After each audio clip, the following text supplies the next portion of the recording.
titanium ashes. Said. Hey Sal smiling face.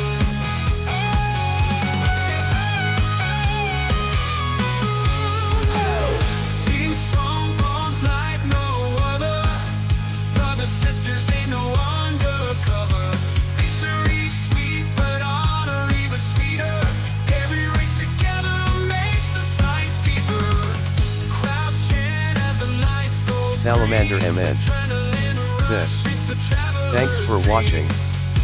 You can find the league standings at https://papus-co.com/gt-ph-ws-season-2-standings. Salamander MN said, hey Titanium.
Papa's House of Game said, say aali. Pop.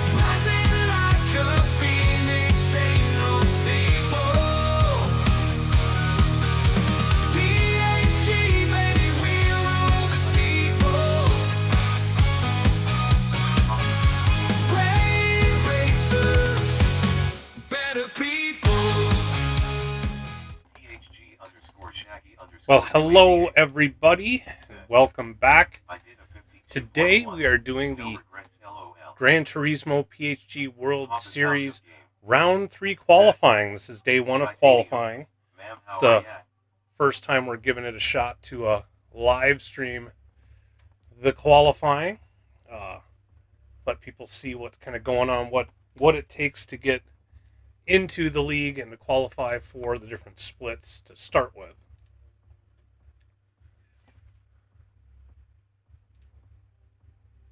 So one thing we have here, we've got the current top 10 standings. We got Jorge Sr. in first place after the first 2 rounds at 770 points. Wade CBR was 750. Racer 51 at 725. Our own Shaggy was 690. Spazua 650 points. McNaughty, our friend, with 640 points. XJK85X with 610 points. Lyric with 595. Better Dan with 590. And Speedburner with 580.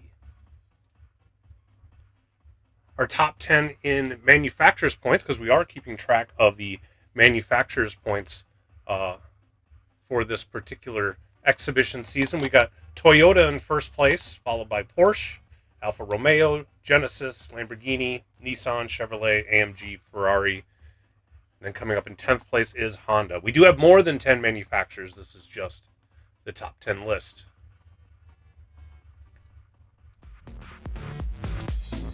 We'll go into qualifying. Let's see, did somebody just finish? Let's check this out.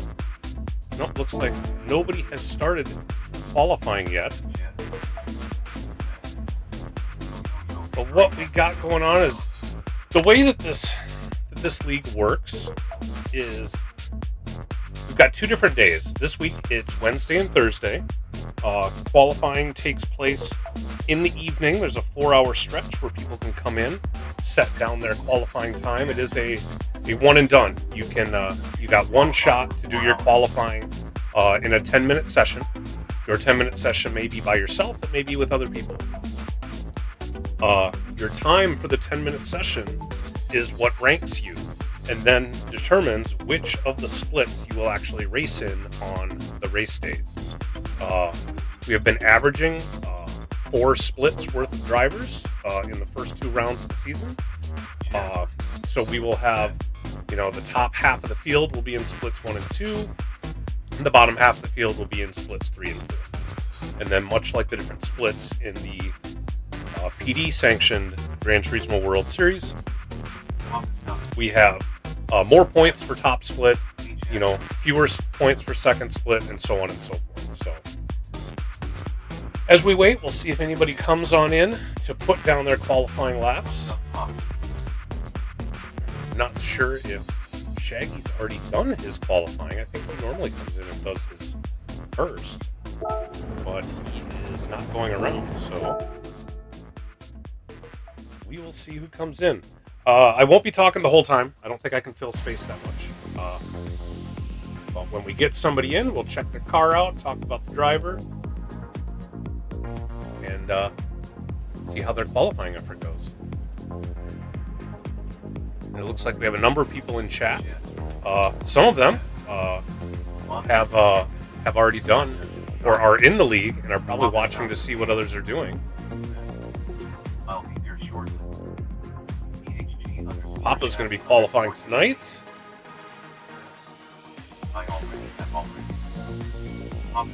Shaggy's already qualified. Shaggy, what was your time?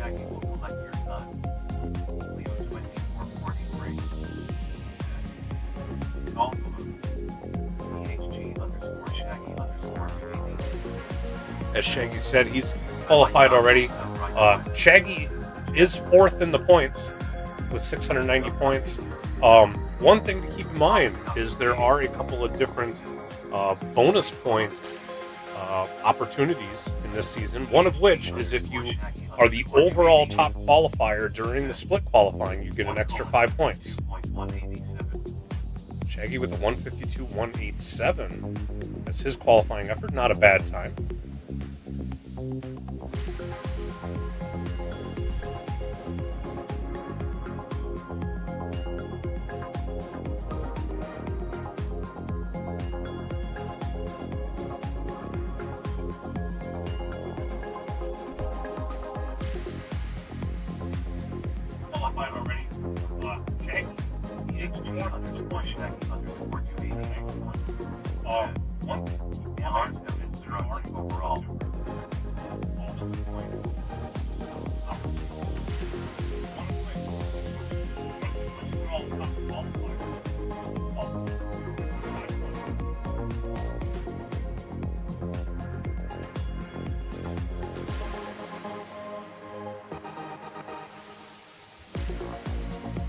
All right, looks like we've had Rick Shear join the lobby. Put his qualifying effort down.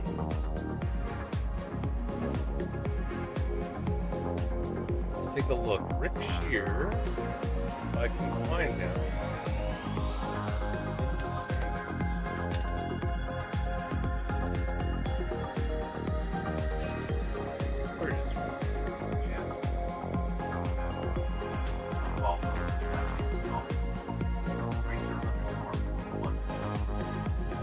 Like Rick Shear has put in, he's only raced in round 2. He did not race in round 1, so he's currently 31st in points with 350 points.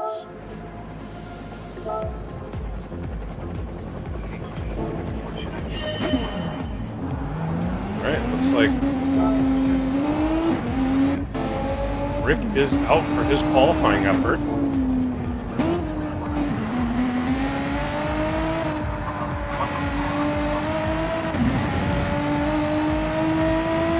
Leo, if you want to jump in, you can certainly do that.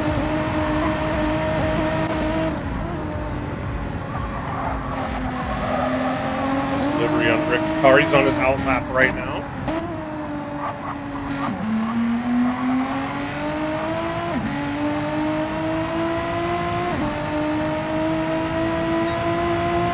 Let me get set up so that Leo can join us here.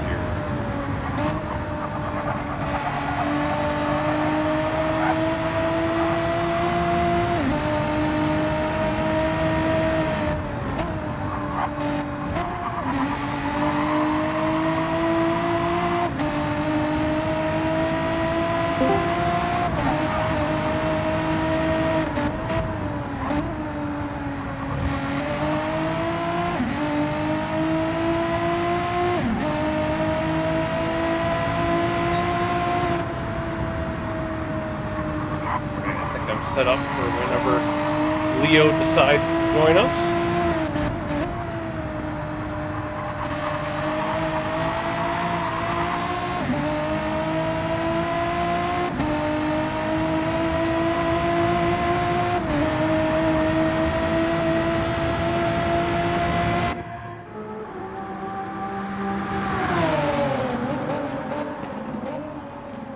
Rick's coming around for the final corner. We're going to begin his first hot lap. Let's see what he can do here. Rick in the Renault. A lot of high-speed corners here at Alsace. I think that's how you pronounce it. A lot of high-speed corners, a lot of banking, and a lot of elevation change. There's quite a bit of trickiness. There's corners where you got to be careful as you're coming down the hill. Front tires might lose some grip. There's corners with a lot of banking, so you can just really fly around them. Some tight corners, some long sweepers. Takes a little bit to get in the rhythm here, but if you get the rhythm down, it's a fun track to run. Here he comes into one of those long sweeping banking corners where you really get to keep that speed up. Try to figure out how to maximize that speed. Coming out of that corner is a little tricky because it does start to flatten out. You have all that banking, and as you start to straighten out, it flattens out. You got to be careful not to wash out wide. Another fast left-hander coming into a tight left. Comes in, hits that apex, using all the track.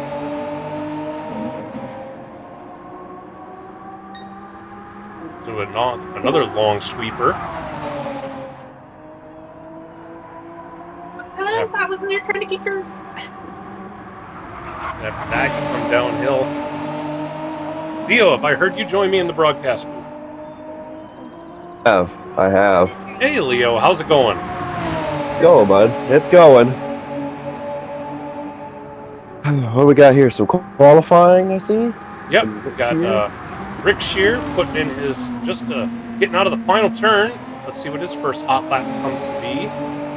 Remember, Shaggy had a 152.1. Rick Shear with a 152.425. That's moving here. That is moving. I did some. The low 52s are fast. I had joined. Papa had a lobby open over my lunch break today, and I joined. Just turned like 5 laps just to see what it was all about. Yeah. And I was turning 154s. That's better than what I was doing. I think I had a 153 going that I botched, but these guys getting down to the 152s takes a bit of practice. Yeah. It's a tricky course, man. There's a lot of different elevation changes and all sorts of everything else in this thing. Yeah. It's a struggle. It's a struggle.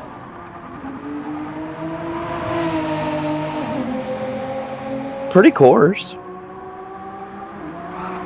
It is a pretty course. I was mentioning that, yeah, there's a lot to this track. I mean, as you learn it, the flow is actually pretty fun. Once you get the flow down, it's just kind of figuring out how fast you can take each corner. That does get a little tricky. Yeah, it's deceiving because you think you got it and you don't. Right. And I might, Shaggy. I might take a crack at it later. Man, the tire wear here is brutal. He's only on his second hot lap. It looks like that front right tire is getting close to down already. Yeesh. It's crazy. The Renault's not bad on tires, is it? You know, that's one of them cars I've never really messed with. It looks like, yeah, he was behind on his lap Got to be anyway, good so here. he came in. Get new tires I don't know, Shaggy. It was not on the controller when I did it Sunday with Papa and everybody. It was terrible.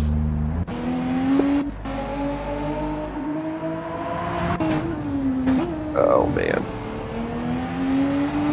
Getting off some tires. Cam, as you come through these, you can see how this is, how the elevation change. You come uphill, and then it's just blind. You kind of crest over, and then come down the other side. You got to know where that corner is. You're just paying attention to the map or putting in the practice laps. You know how to set yourself up. Yeah. And I believe this is a fake track, is it not?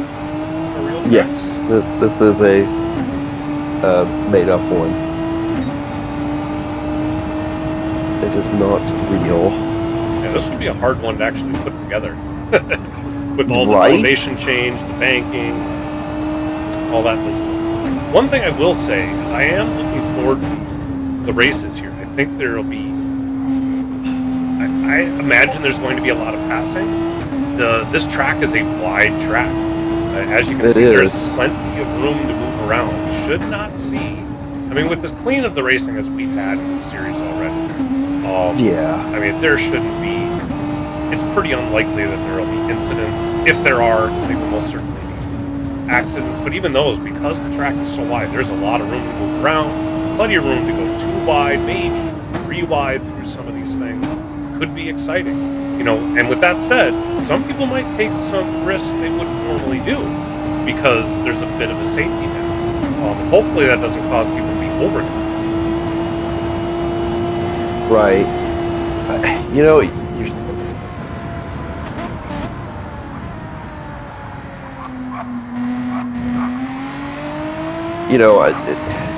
looks wide, but like if you get other people on the track though, going side by side, it becomes very narrow very quickly. Here, it certainly narrows down a bit. Yeah. Just a little. I mean, it's still, you could fit 3-4 cars. Granted, they practically touching doors, but I mean, there's plenty of room to move around. Right. I mean, to maximize your speed and to get the best lap time, you do need to use all of the track. You go from outside, inside, hit those apexes, and you can eat up all of that space. But with that said, you can still have some really good racing with multiple people on the track. Well, it looks like Rick's gone purple through the first sector there, so we can keep his speed up. You see as you come out of here, see how it kind of washes out there. Got to worry about going wide. I'd be worried about seeing people on dead tires not make that turn. Yeah. Actually, a couple of them. That one and the one he's coming up to is this is hard, it's a hard read.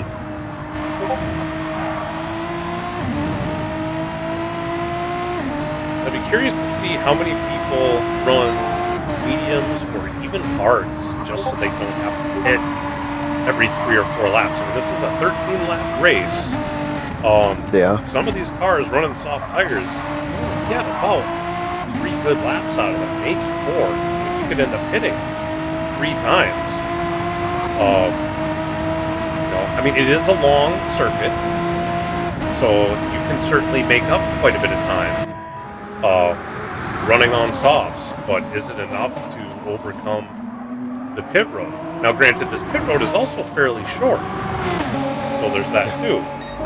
I don't think the pit road takes a long time. And Rick sets a 151.866. That puts him ahead of Shaggy.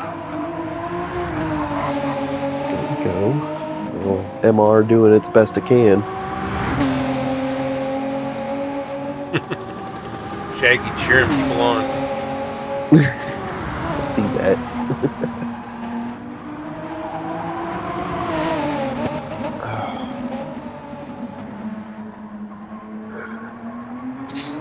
Take some notes. Last notes. 1.866. Shaggy's was 1.87, I think.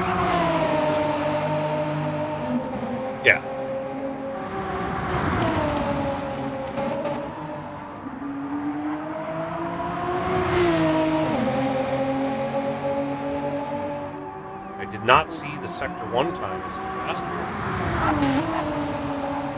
And he's coming up on Sector, into Sector 2. See where he's sitting. He's behind by a quarter of a second. He's got one more sector to try to make this up.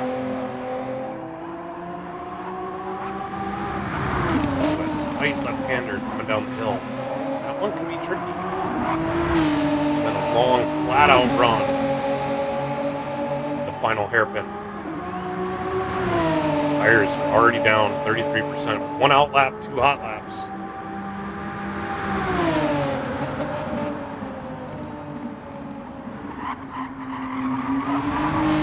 Yes, 149, 150, 151. Nope. Not able to improve on that. And that is Rick's qualifier. So Rick ended up with a 151.866. Currently top of the leaderboard in qualifying. Granted, there's only 2 people on it. Shaggy, there wasn't anybody else that's qualified already that we missed, was there? I wonder if we'll have any mad lads trying to qualify on the medium. That way they don't have to spend as much time going to the pit.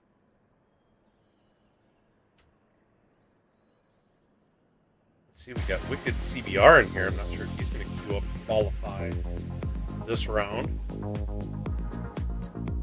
See if he readies up.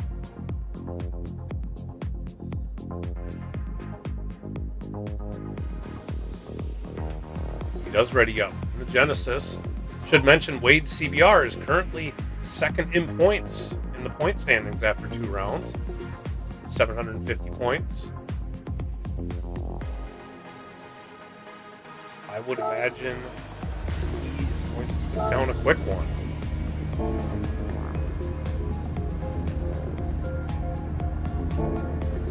I've got some high expectations for this one.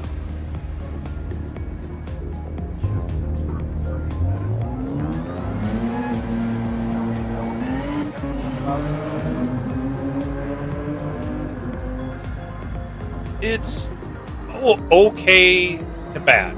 I would give it a 4 out of 10.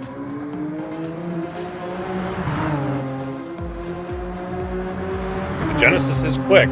We remember back in the day, the early days of GT7, the Genesis was the hands-down meta for a while. It and the Supra. And then it did get nerfed in one of those updates, so it's not as fast, but it is still viable on a lot of tracks. Definitely has some speed. I like his NASCAR style livery. I wonder if that's a throwback to Jeff Burton, the 31 Caterpillar.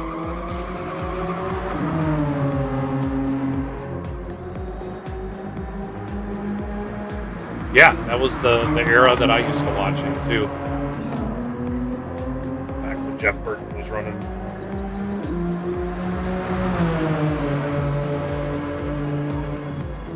Yeah, I really started watching in the early 2000s, so it must have run from like 2000. I think I was watching from 2000 till somewhere around like 2015. I think is when I kind of got out of it. Oh, Shaggy says there are other drivers that have qualified. Shaggy, would you be able to send me a message in Discord with those times so we could bring people up to speed?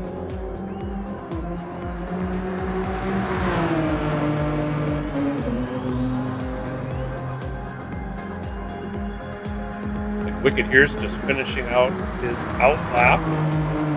Begin his first hot lap.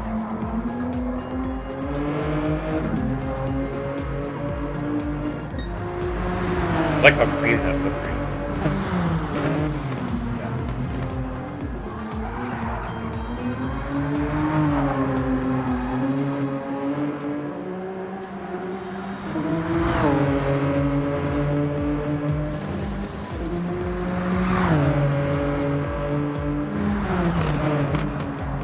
I didn't realize Jeff Burton started at the same time as Jeff Gordon. That was back in like the mid-90s, wasn't it?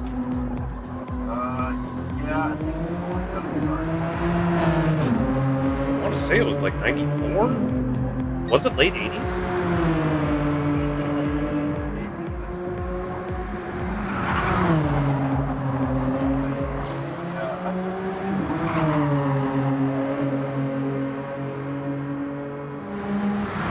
Sheldologist asking if I've qualified. I am not running in this season, Shell. I am simply doing broadcast commentary, so you get to listen to me, not watch me.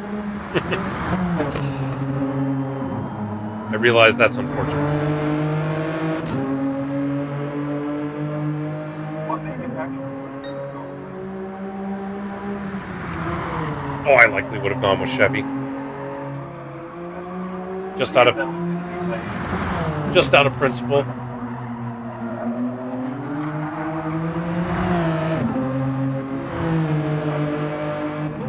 Yeah, it would be. You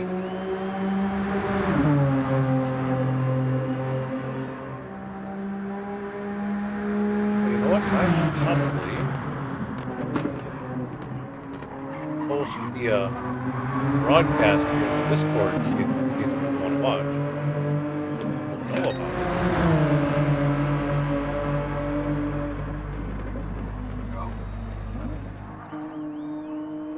Throw that out there.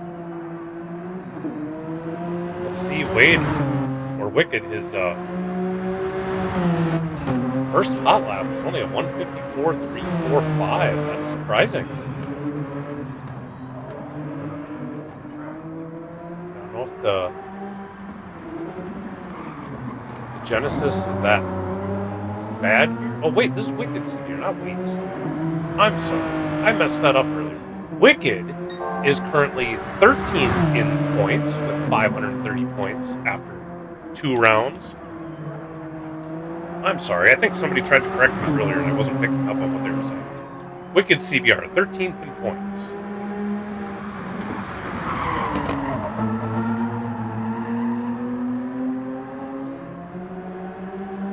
Second hot lap. You see, we're about, what are we, 6 minutes into this qualifier already? I would imagine he is going to need to come in for tires if he's going to want to try to do like what Rick did, put down a hot lap with less fuel and fresh tires. He comes in now, he'll be able to do one hot lap, or one out lap and one hot lap.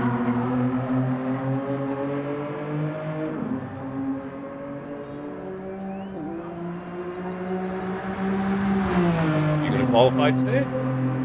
Yeah. As we're talking. All right. Ooh, we can get some in-car commentary.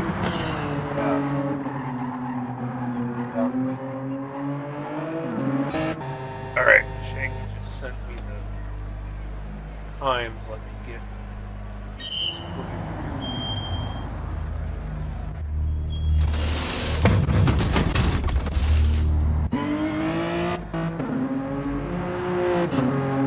Sure enough, Wicked came in, switched tires. He'll take his out lap here.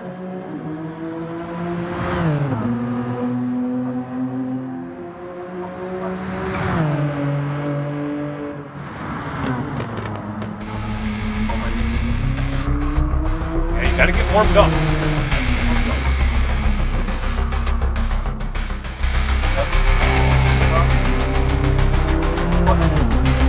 Well, it's a fun track to drive, and it's actually fairly easy to drive.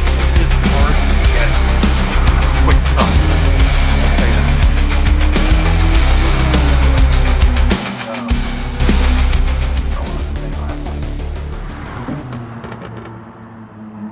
Yeah, I think I've seen the short course used more often than the long course here.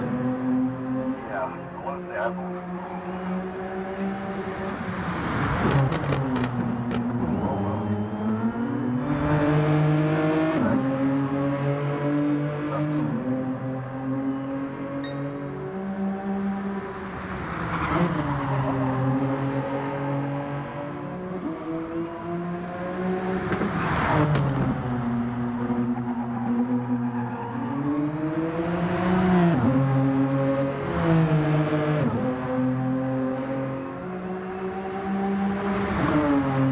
Wicked's coming into the final hairpin. His last shot at a good qualifier. I'm sorry, I wasn't paying attention to the time checks. Let's see what he comes in with. Trying to beat a 154.345. Oh, no, this is the outlet. I'm sorry. Now we start the hot lap.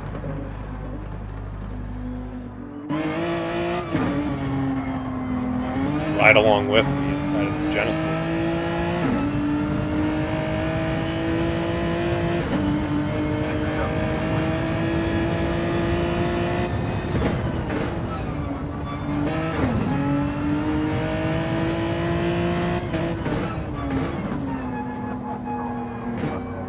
Well, right.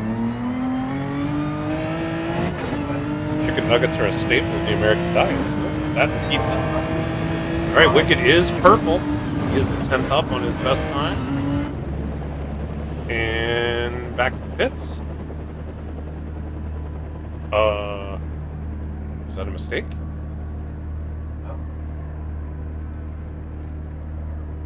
He was ahead? I'm not sure. Or are we not qualifying? Is this practice?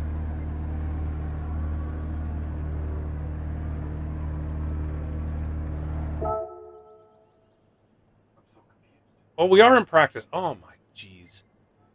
I am being a horrible commentator. He's been just practicing this whole time.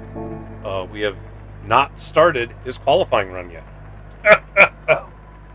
So, with that said, let's run through what we've got for qualifying so far.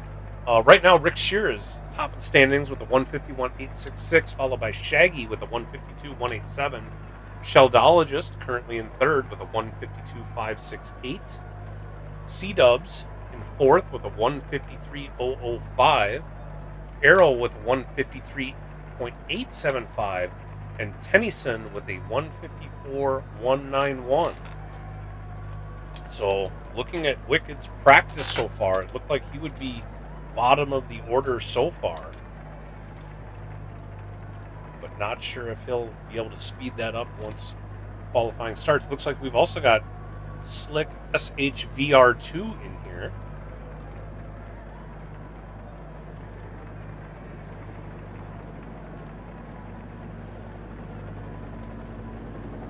And let's see where everybody's at. Let's points-wise. Let's see. Rick Shear at the top of the standings. I think I'd mentioned earlier. He has only run one round of competition so far. So he is 31st in points. Shaggy, I'd mentioned earlier, is fourth in the points. 690. Well, I think we're going to get this underway now.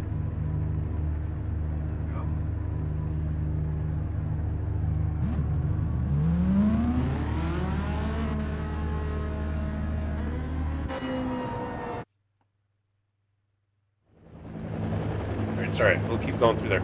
Sheldologist, let's see what we're seeing.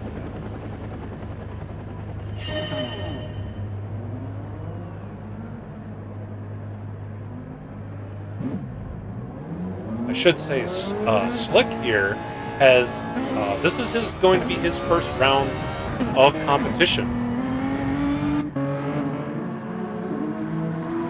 There are 4 rounds. I believe 3 rounds count? Is it 3 rounds count or 2 rounds count? 2, okay. So, this being round 3, everybody still has the opportunity for max points. Obviously, those that have run 2 rounds already could have laid down fast times at this point. But Slick is at 0. Wicked CBR is 13th in points. Alright, let me go back to what I was trying to do. I was trying to find Sheldologist standings.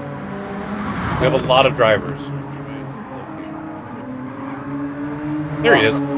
Sheldologist, driving the Honda, is 16th in points with 465. He is currently number 3 on the qualifying leaderboard. 4th on the leaderboard is C-Dubs.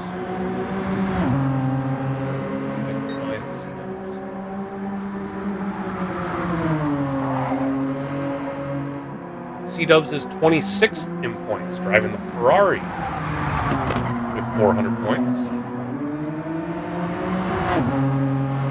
Arrow, who is 4th on our current leaderboard.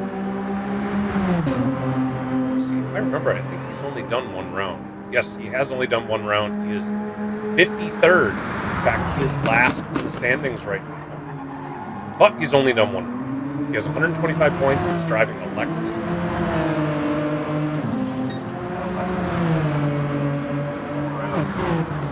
Yes, yes it has.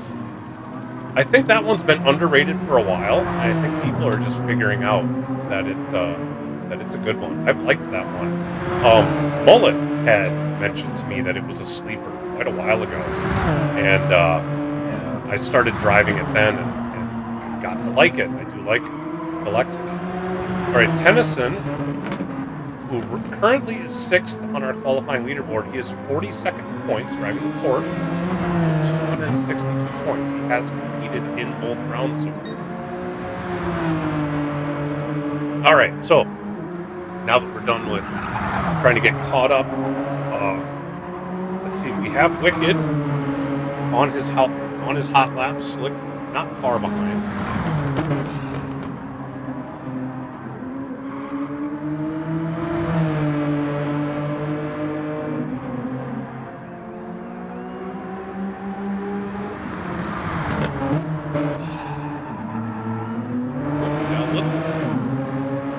Slidey there.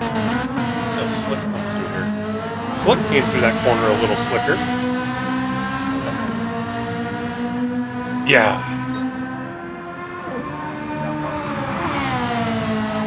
We'll go back to Wicked. We'll see what he does for his first hot lap, and then we'll go back. See what Slick is doing.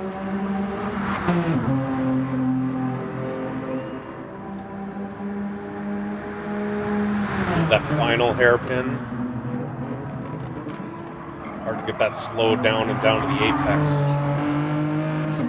Come around, see if he does better. Well, most definitely a 153.396. That's better than his practice laps. Slick going across with a 154.503. Let's see, Wicked won the 153.396 would currently have him 5th on our qualifying leaderboard. Slick would be 8th.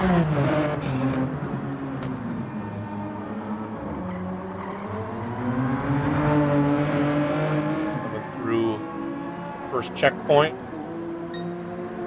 He's 1/10 down. Let's check out Slick here, see where he's at for the first checkpoint. Well, a whole second behind. We know that these tires fall off pretty fast, so usually this second lap is just to get back to the pits and get those tires changed.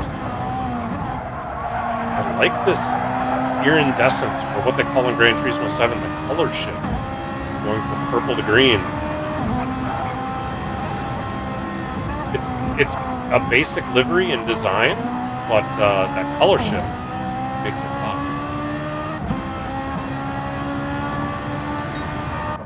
Yep.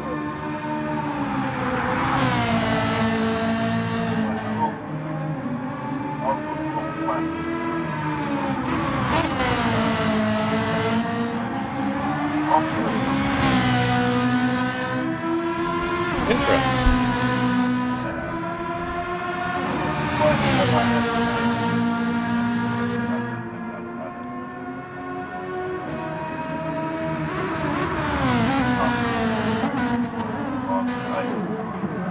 Okay. Are you two going to try to come in together?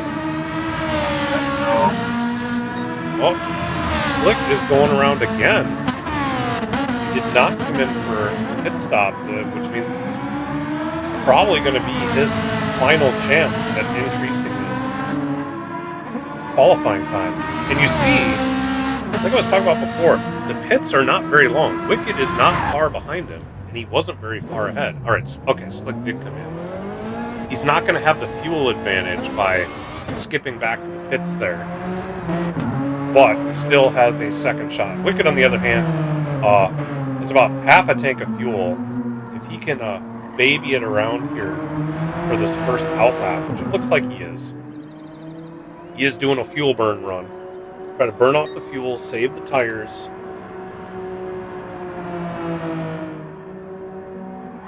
Slick could probably do that too. He's got time. If he were to slow down, save the tires, and just burn off as much fuel as possible, he'd have a better chance of increasing his qualifying run.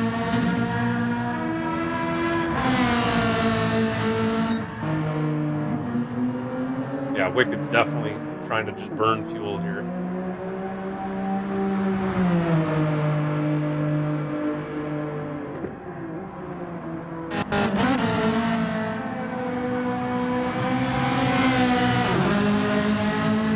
Like we said, this is our first time seeing Slick. I'm not familiar with this driver as to whether or not they are familiar with doing leagues and some of the things that you can do to tricks to do in qual, or I shouldn't call them tricks, but tricks of the trade as far as qualifying goes, like burning off your fuel, saving your tires, stuff like that, rather than just 100% all the time.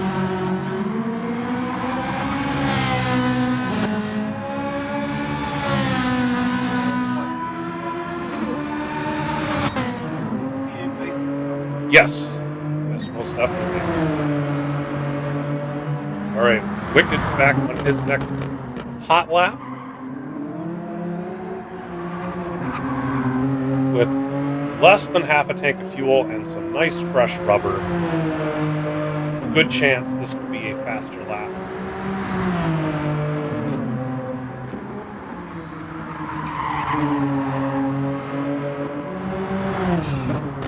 Tight hairpin, and we'll see what they're at the first time check.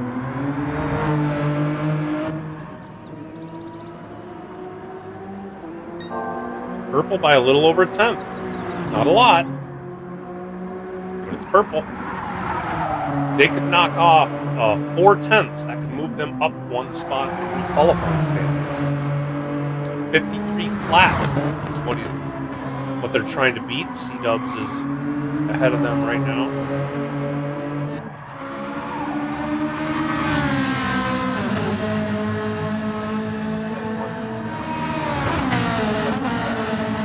Yeah.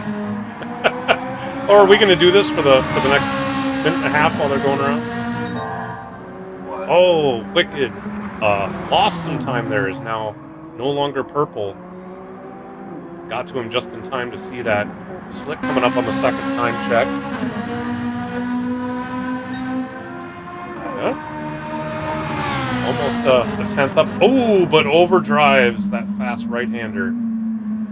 Hits the wall. That's going to end their qualifying effort. Let's see if Wicked was able to pick up some time in the final sector. No, overdrives the hairpin. Into the wall. Oh, we hate to see that.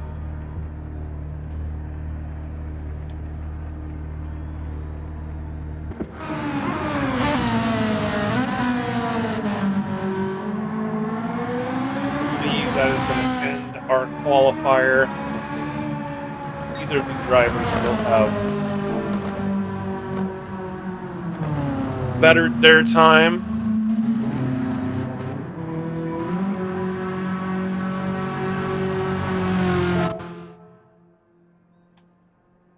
Let's see. Oh, and because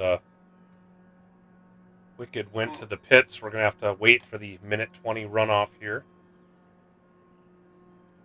And then we can look at the results.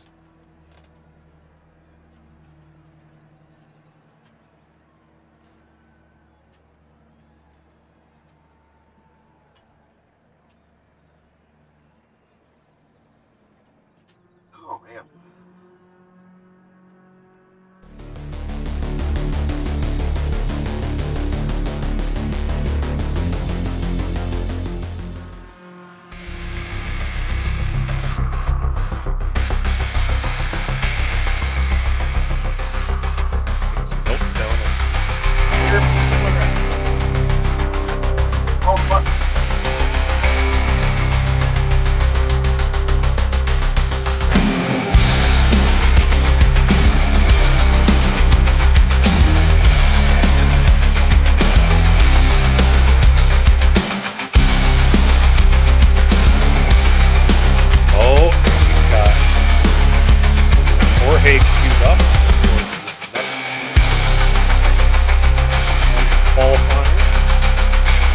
Jorge is our current points leader, 770 points, so he's one to watch. And we get down. Okay, let's look at these results here. We are 9, 6, 6,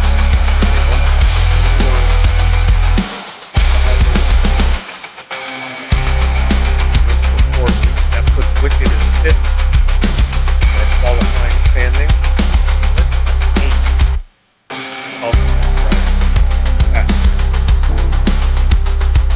So far, oh, we got Papa and Jorge. Jorge is apparently an anti-livery guy, showing up in cars with default livery, which, you know, he's our points leader. At the current time, spending more time on the track, less time in paint. So there's something to be said for that.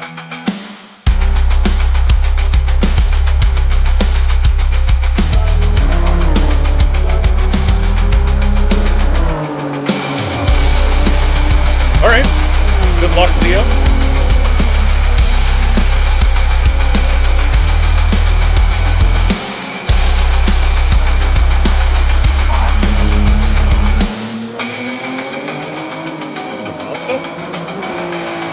Are you in the RX Vision? Okay. Well, that makes more sense than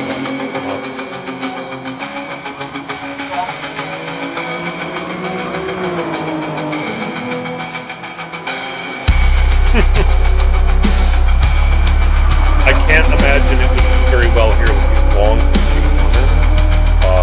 Front wheel drive cars probably would do horrendous here.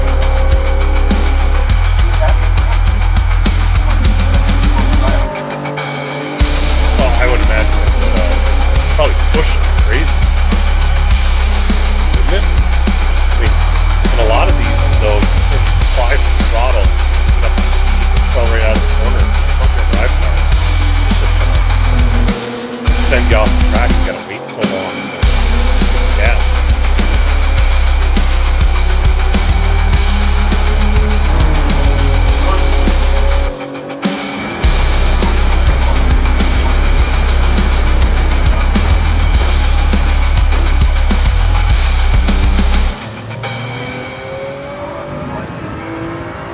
Oh, we got 4 people in on this qualifying session. Jorge, Papa, our own Leo, and Speed Bump just joined in too, so this will be a busier qualifying session. Now granted, everybody can spread out plenty. We just saw as those guys finished their last Papa, there's still a minute from that. There's plenty of room. Oh, that must be tuned.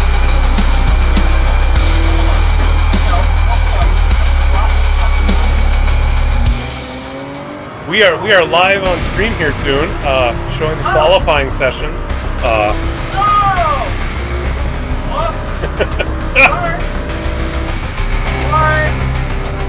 Just FYI.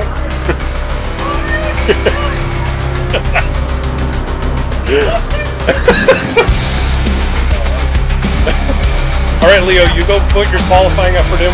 We'll make sure to get you some airtime.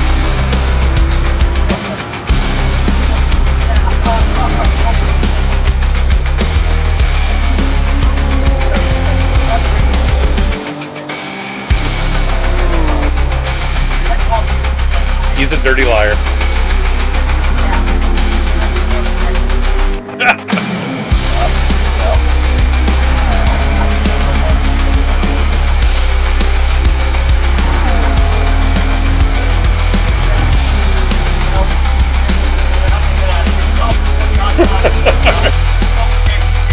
All right, take it easy, Toon. Hey, thanks for stopping in. Anyway, we appreciate you.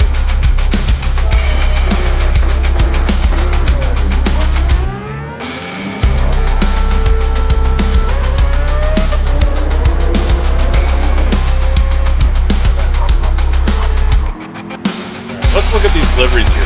Papa running red, white, and blue American Badass livery. I like it. It is not the one that he told me he was going to be running.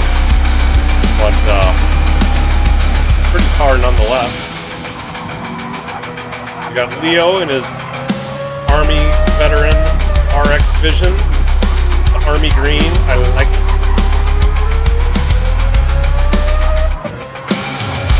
Then, as we mentioned, Jorge in his anti-livery livery.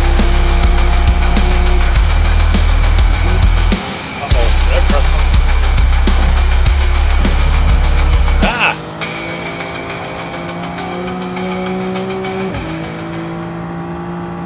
I need to disable my hotkeys, because while I'm typing in the qualifying times, it's switching my scene. I got you, which also means there's a good chance they did not hear what I said, so we are all good. I will rewind the stream just to make sure. But anyway, y'all have fun. All right, bud. Alright, take it easy, dude. I'm deleting my hotkeys so I don't...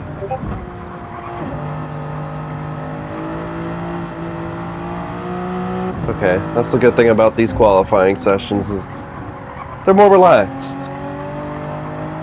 Right. There we go. Now if I press the number 1, hey, nothing happens. Good. I can type in qualifying again. Alright. Ooh.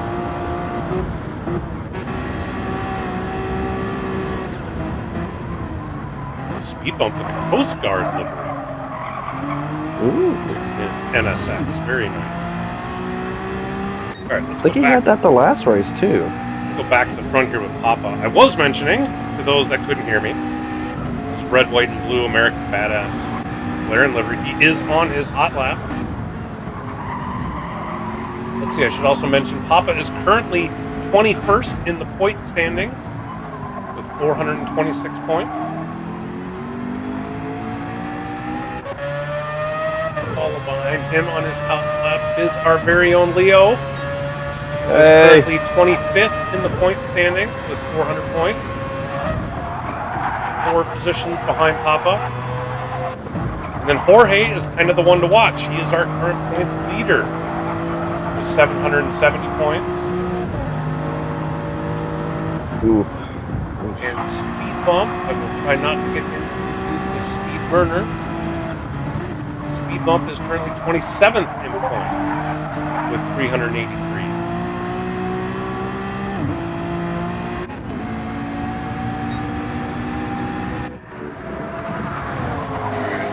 How these guys do.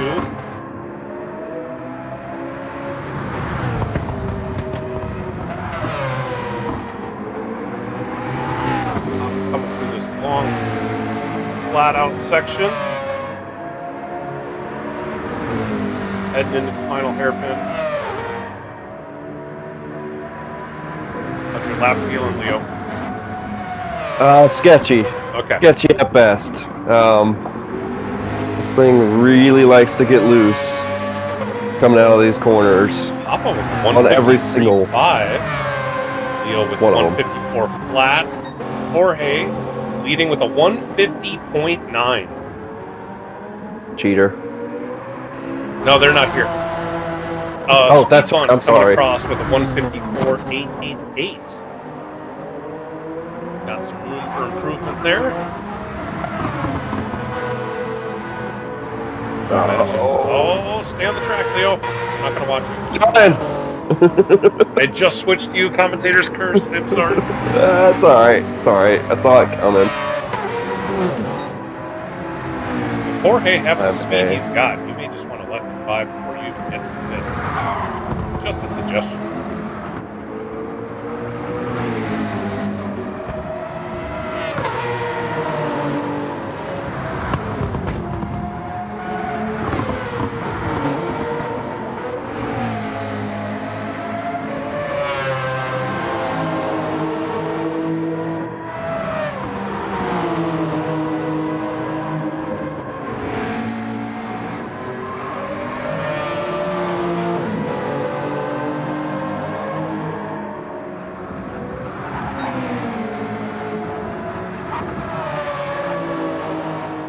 Darn.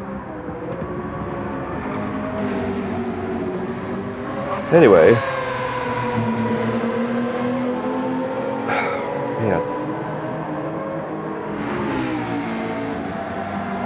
It's a difficult track, man. It can be. Oh man. Like I said before, it's actually an easy one to drive, but it's a hard one to master. Oh.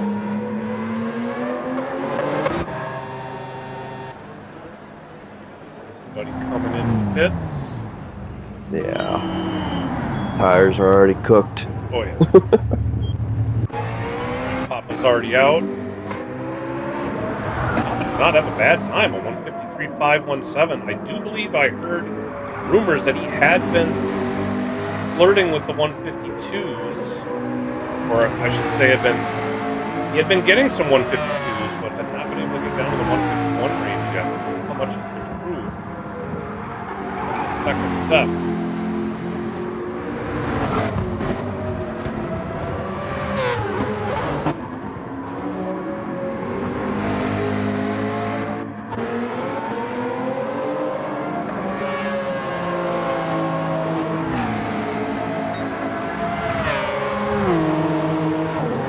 Hoping that Jorge backs way off to give you some space for him to put down a heat. Looks like Papa's slowing way down too. He's planning on just letting Jorge go by. Papa's also burning fuel. Doing the fuel burn strategy. It's not a bad idea. Try to optimize this last effort. Yep, he's letting Jorge by. Good.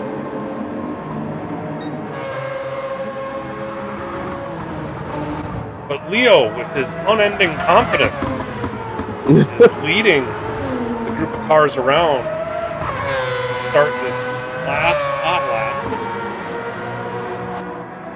Don't think anybody's going to have time to do 2 more hot laps. Well, actually, maybe. That's what I was kind of aiming for. Hopefully I can get that second one in.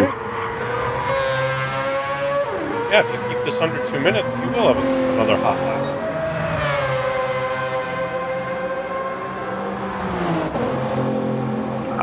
There we go.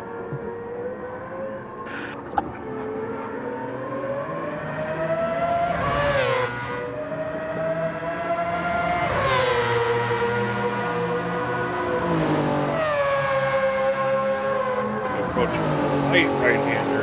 You can carry a lot of speed through that right-hander if you get it just right. Yeah, just nailing that. See where Leo's at. First time check. Followed by Jorge right behind. Hey, up just a little bit. Jorge up 2 tenths on his fastest. Papa coming in with the time check. He is down 0.177. And speed bump, I missed it.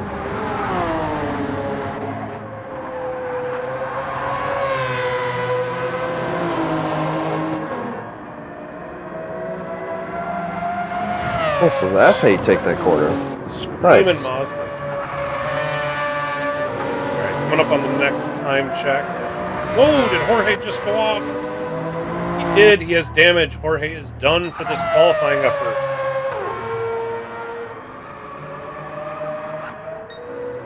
Papa behind by 0.6 on his best. That's unfortunate for Jorge. I mean, right now he's going to be top of the qualifying board, but that is going to open the room for some of these other fast qualifiers to maybe leapfrog him and possibly pick up those 5 qualifying bonus points.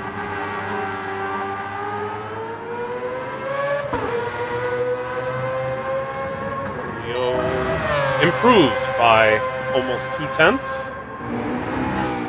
Yeah, I'll take it. But did not improve. Speed bump improved by 0.9 with a 153.989. He gathered it in for that second hot lap run. Really laid one down. Vast improvement over the first hot lap.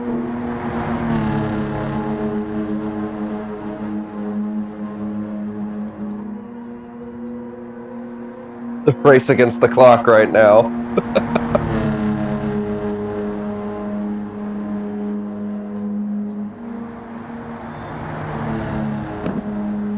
That's right, I forgot.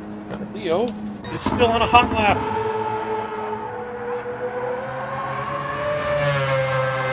Should be able to get there. Was Papa still on a hot lap too? He is. All right. Yeah, there's a couple of us still going. We are not done yet. Speed bump. Wow. Speed bump is done and Jorge is done.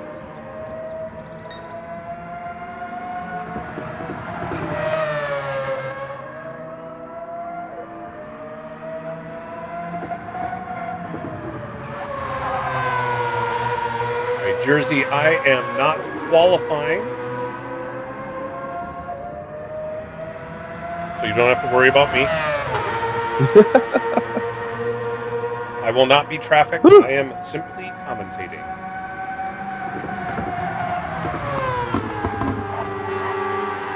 Leo coming to the start-finish line. What can he do? This final hot lap. Oh, hey! Oh, he improves by almost a 10. Hey, an improvement's an improvement. And Papa coming in also with a quarter of a second improvement over his best time with a 1:53.230. All right, let's look at those results. All right, so as we mentioned, Jorge at the top of our leaderboard. If I can type, with a 150.976. PHG Papa coming in a 153.230. That is going to put him 6th on our qualifying leaderboard.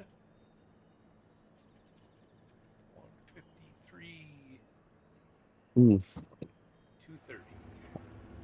And Leo with a 153.740 puts him 8th on our qualifying order. So long as I can get it next to Papa, just so that way I can race him one good time during this whole thing. Well, right now, you've got Wicked CBR between you two. Ah, okay. I'm sure a lot more people will come in. And then Speed Bump is 1, 2, 3, 4, 5, 6, 7, 8, 9, 10th on our list of 12 qualifiers with a 153.989. So I want to. All right, so we're about halfway through today's qualifying effort. We've gotten 12 drivers in so far. I have a question. If anybody can answer it. If not a lot of people qualified, does that automatically put you in splits 1 and 2? Well, remember, we still have qualifying tomorrow, and we have 2 more hours of qualifying today. No, that's true. That's true. So I wouldn't be getting too comfortable. I'm not. It was a question I had thought. Like, what if this is just one of the rounds that people unfortunately can't make due to scheduling and whatnot? I don't know how that would play out. All right, so let's see here. Jersey is in here. There's our legal. Where is Jersey at in the points? Jersey is currently 19th in our point standings after the first 2 rounds. Running the Chevrolet, 445 points. Strychnine. Where is Strychnine?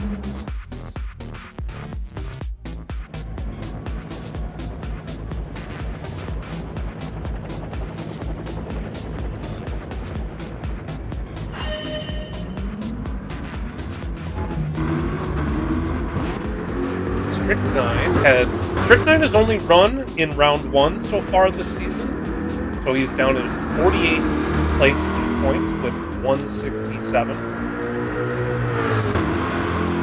So this run will be a guaranteed points increase, as opposed to those that have already run 2 rounds, and they have to hope that their run in this round will net them more points than either of the previous 2 rounds.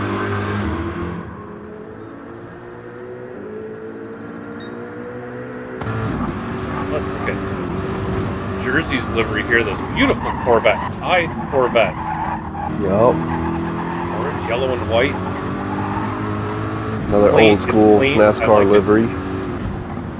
Is that a NASCAR style livery? I don't remember. Yeah. I remember there was Yeah, a the old- Tide car, but I don't think it looked quite like He may have taken some design liberties, but Oh, I think sure. it was this. very Strychnine- eerily close to it. Strychnine running his like a flat or matte black Porsche with a flaming skull on the side. You can't go wrong with a flaming Oh, no. skull on the side of your car. Actually, that's a green. That's well, no, maybe I'm just what colorblind, or is one side green, one side's not, depending on where it's at in the sun. I think it's just where it's at in the sun. Okay. Oh. I am apparently seeing things. Alright, Jersey is about to start his hot lap. Keep an eye on Jersey. I'll keep an eye on Strychnine here. Oh, sure. Jersey, the very first corner is this tricky one where you have to make a left and a right and try not to let the rear end of your car come around on you. And going uphill at that too. Yeah, coming around that corner, heading the uphill, you can lose the rear end if you hit that apex too closely, which is weird. There's a bit of a dip there. If you get too close to the apex, you will unsettle the car. You almost take it wide on purpose just to avoid it. Or at least that's what I've done. Yeah. Probably because the tires dipping down and then rebounds hard. Fast left-hander with all the banking. Ooh. Trying to hold the speed. Yes. Strychnine in this Porsche This Porsche does pretty good here from what I remember. Oh, I would think so. Yeah? Alright, well, we're watching these guys do their first... Well, actually, you know what? Let's just finish watching them. Let them do their hot lap. Because the next one is basically going to be almost like a cool-down lap anyway. They go into the tires.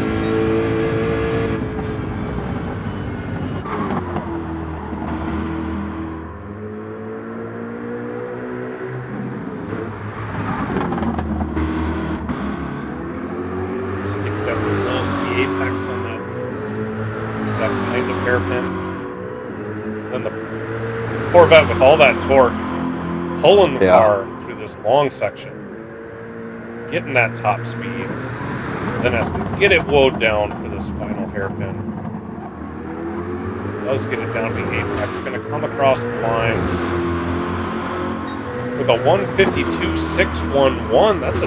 That's a decent time for a first lap. Yeah. Certainly has the chance to improve on that. Strychnine with a 154.136. Not a bad lap. There you go. There you go. 152.611 would put Jersey 5th on our qualifying order. Oh. As it stands. Strychnine with his 154.136 would put him 11th? Yeah, 11th. That's not bad. Order. So, Lee, I was going to ask, now that you've done your qualifying, what did you think? Like, how does it feel getting around? You know, it looked like you didn't have the fastest qualifier, but you know, how did it feel to you? You know, at the beginning, pretty sketchy actually, because I'll be honest, I only did maybe like 10 laps in total over Sunday and today. So, okay.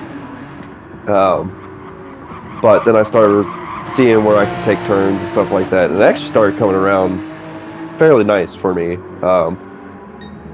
Like you said, once you figure out the rhythm of this place, it's actually quite nice.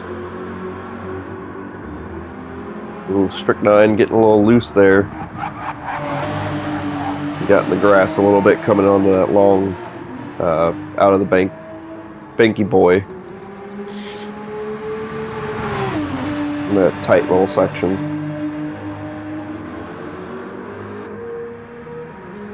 But other than that, I mean, after I started remembering like stuff I remember from that daily that long ago, I was like, oh yeah, that's how you take that corner. Then it wasn't that bad. Now, the experience I personally have at this track is in Moose Wars Season 6. Did you... Oh yeah. I forget, were you in Moose Wars Season 6? I was a commentator. I remember that now. Yeah, me and Shaggy were teamed up for that Yeah, event. you were. I was running the Group 4 Toyota Supra, and I actually won my class in that race.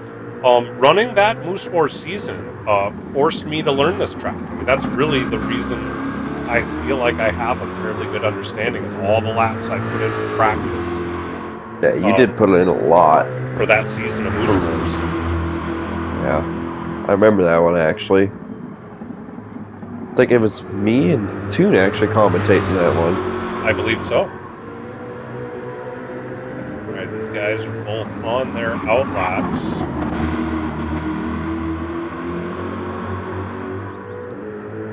I don't see either of them doing like a fuel burn or like a heavy tire saving run here.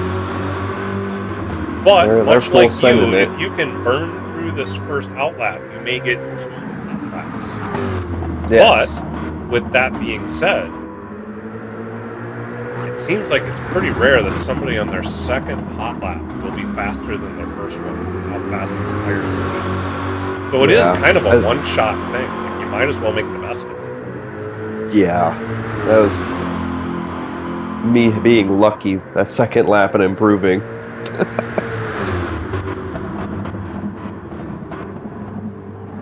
But as Shaggy said in chat a little while ago, it is a noticeable drop off of that second lap. Yes, it is. I mean, I noticed that in the little bit of practice I did over lunch today, just to get a feel for these cars. That tire wear is no joke. It is not. And I think Shaggy had mentioned earlier in the chat as well. The MR cars are kind of struggling here a little bit. This does seem to be sort of a front engine rear drive. The FR cars seem to have the advantage speed wise. Now, whether or not they're going to have the advantage on race day tire wear, we shall see. Right. Jersey is a third of a second up on his hot lap. Let's check in with Strychnine. A 10th up on their fastest lap. So both these drivers are improving after having come in for fresh rubber and half a tank of fuel.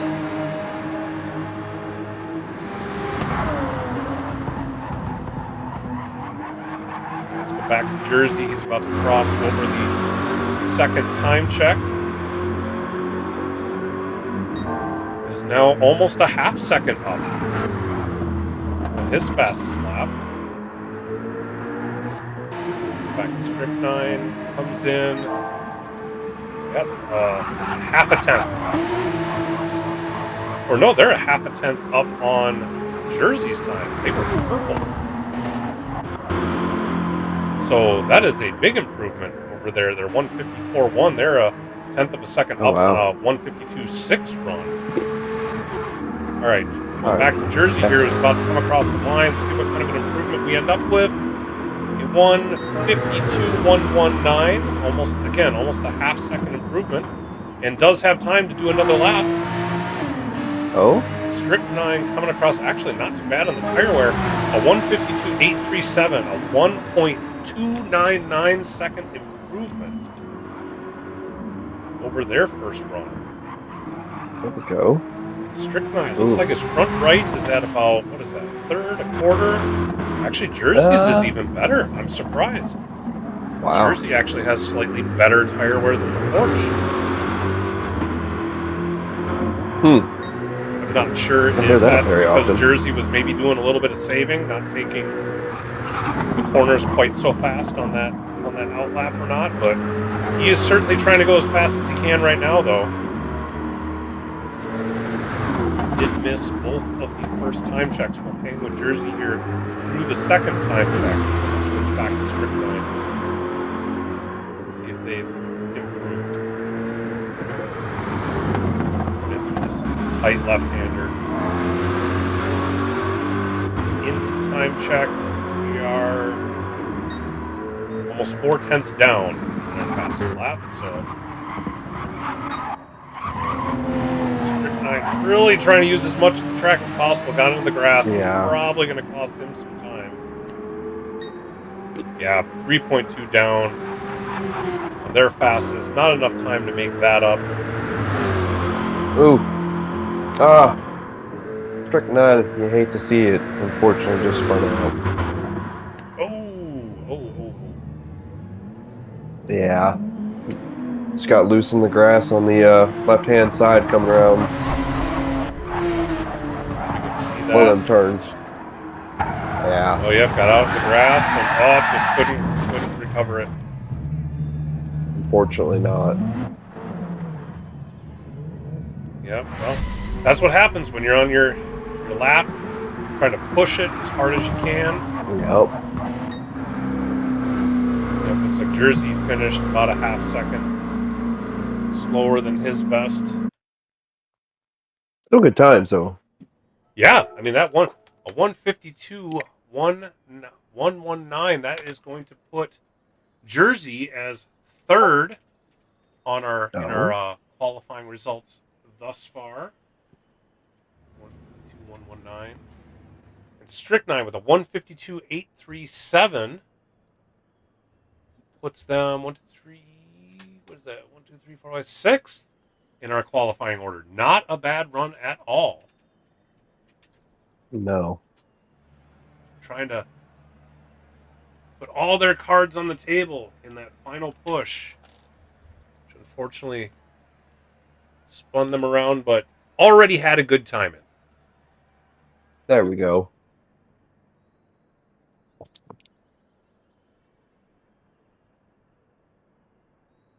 All right, so we have 14 drivers that have qualified so far.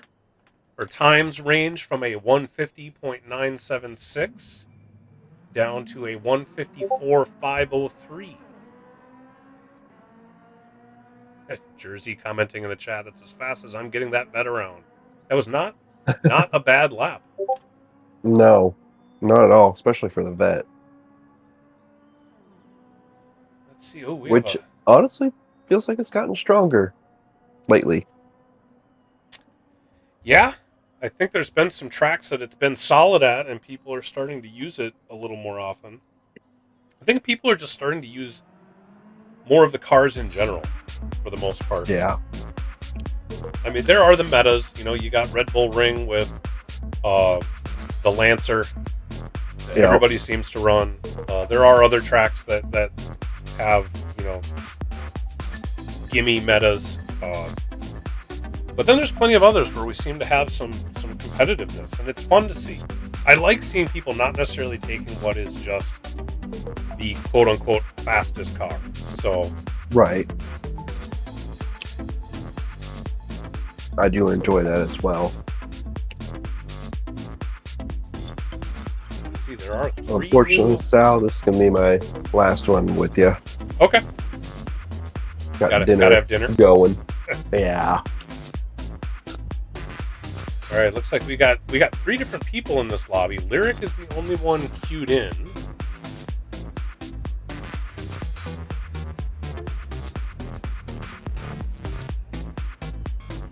We'll call out Lyric is currently 8th in the points after 2 rounds of competition with 595 points. We know Lyric is a very fast driver, always one of the favorites to make top split and maximize points, along with Jorge and Shaggy. But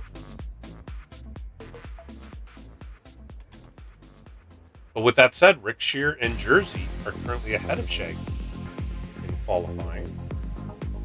In the qualifying time, so something we've reiterated on in the earlier rounds is that the nice thing about the split qualifying that we have here is it allows different drivers to show off their skills at tracks that they are good at. You know, you aren't just always in top split because you happen to have the most points or happen to do well in the one qualifier. You know, Shaggy puts in a lot of time for this continued qualifying every week. And I think it makes each of the races competitive. You know, the top, 10, 12, 14 drivers in top split are the fastest drivers at that track. So, yep, indeed. And I think we've seen that in each of the races that I've been commentating. They have all been exciting. I don't think we've really had much of a boring race yet. No, I couldn't agree with you more on that one, Sal. Lyric running his Porsche. I think we've talked about this before. Is that his Porsche livery has all these tracks on it. Ooh. All those little designs on there, I believe, are supposed to be racetracks. I was trying to figure out how to zoom in on it, but I can't seem to get it to zoom in. Indeed they are. But yeah, kind of a cool livery. I like to call that one out every time we see it. Hey, there we go. Now we can see it better. When it's in the sun, which is now on the other side of the car. There we go. Get out of the shade.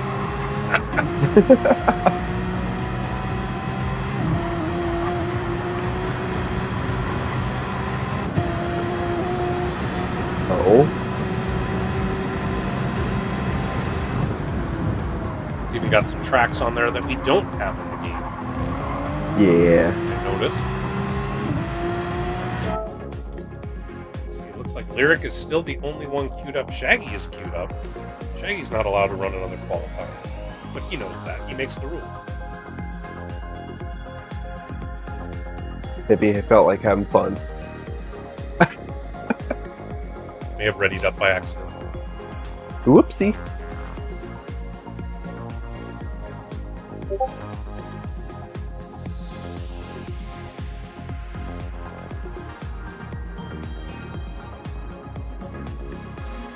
I will say, I'll give somebody a cookie if they could tell me all the tracks on Lyric car. So we'd have to go find all of them. Find the livery in the livery editor, then I could go. I could go figure it out. I did notice there was the one on there. I don't know why the name is escaping me. The one, is it Monte Carlo? No, not Monte Carlo. It's an F1 race. I can't think of the name for some silly reason. I believe it's Monaco? Ben. What was that? Was it Monaco? Yes, Monaco. There we go. I did see Monaco on the side of the car. I think I also saw, it was either Sebring. Ooh. Or it's another IMSA track. I've got when I was at the Road America race, I got one of the hats I bought has each of the tracks they race on embroidered in the hat. Cool. So I've been trying to memorize each of the track layouts. Obviously, all the ones that are in Gran Turismo 7 I can pick out easy. But then there's the other ones like Sebring, and the Indianapolis road course. I'm able to figure out, even though we don't run that. And there were a couple of others. And I think there were 3 or 4 tracks that we don't have in the game here that they run in the IMSA series.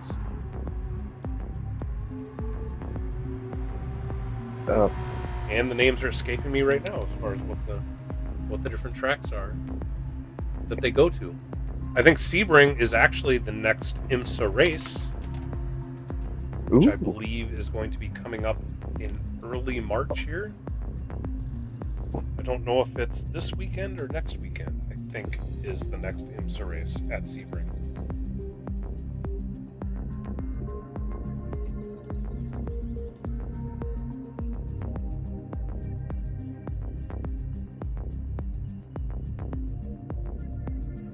I think we might be waiting for Talon to come back. He was in here for a moment. It's like Lyric just set a 152.990 in practice here. 152.990, if he does that in qualifying, would be 7th on our qualifying order. Oh, wow. But I know Lyric is fast. Now, granted, the Porsche being an MR car, as we've talked about already, it seems to be the MR cars struggle here at Alsace for some reason. Yeah. So we may not see the kind of top time we are used to seeing from Lyric. And I wonder if that is due to the elevation changes here. The quick up downs, left and down kind of thing. Yeah, I'm not sure. Or if it's just that the corners are fast and sweeping, if some of the other cars can just hold their speed. I'm not sure what it is. I'm not sure either. You think it would be really good on that, but I guess not. Yeah, I mean the McLaren team has been struggling, just not having the fastest times. The Porsche. I mean, Lyric is really fast, and a 152.990 is not a slow time. But Lyric typically is a little higher on the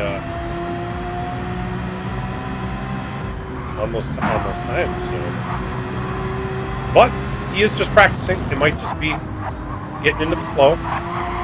Yep. Let's see, we have Racer 51 in chat. Curious if Racer 51 is going to be putting in a qualifier tonight. Racer 51, also a favorite each week. One of our faster aliens that we have. Somehow, actually keeps up with Jorge and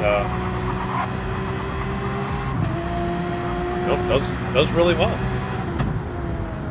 Indeed. Sounds like Racer 51 will be making an appearance, so we hope to see that.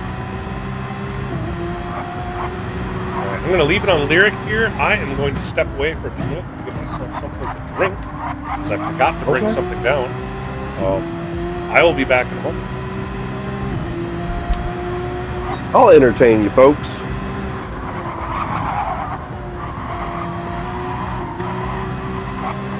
So, what's everybody having for dinner? I had chicken nuggies. And they were delicious.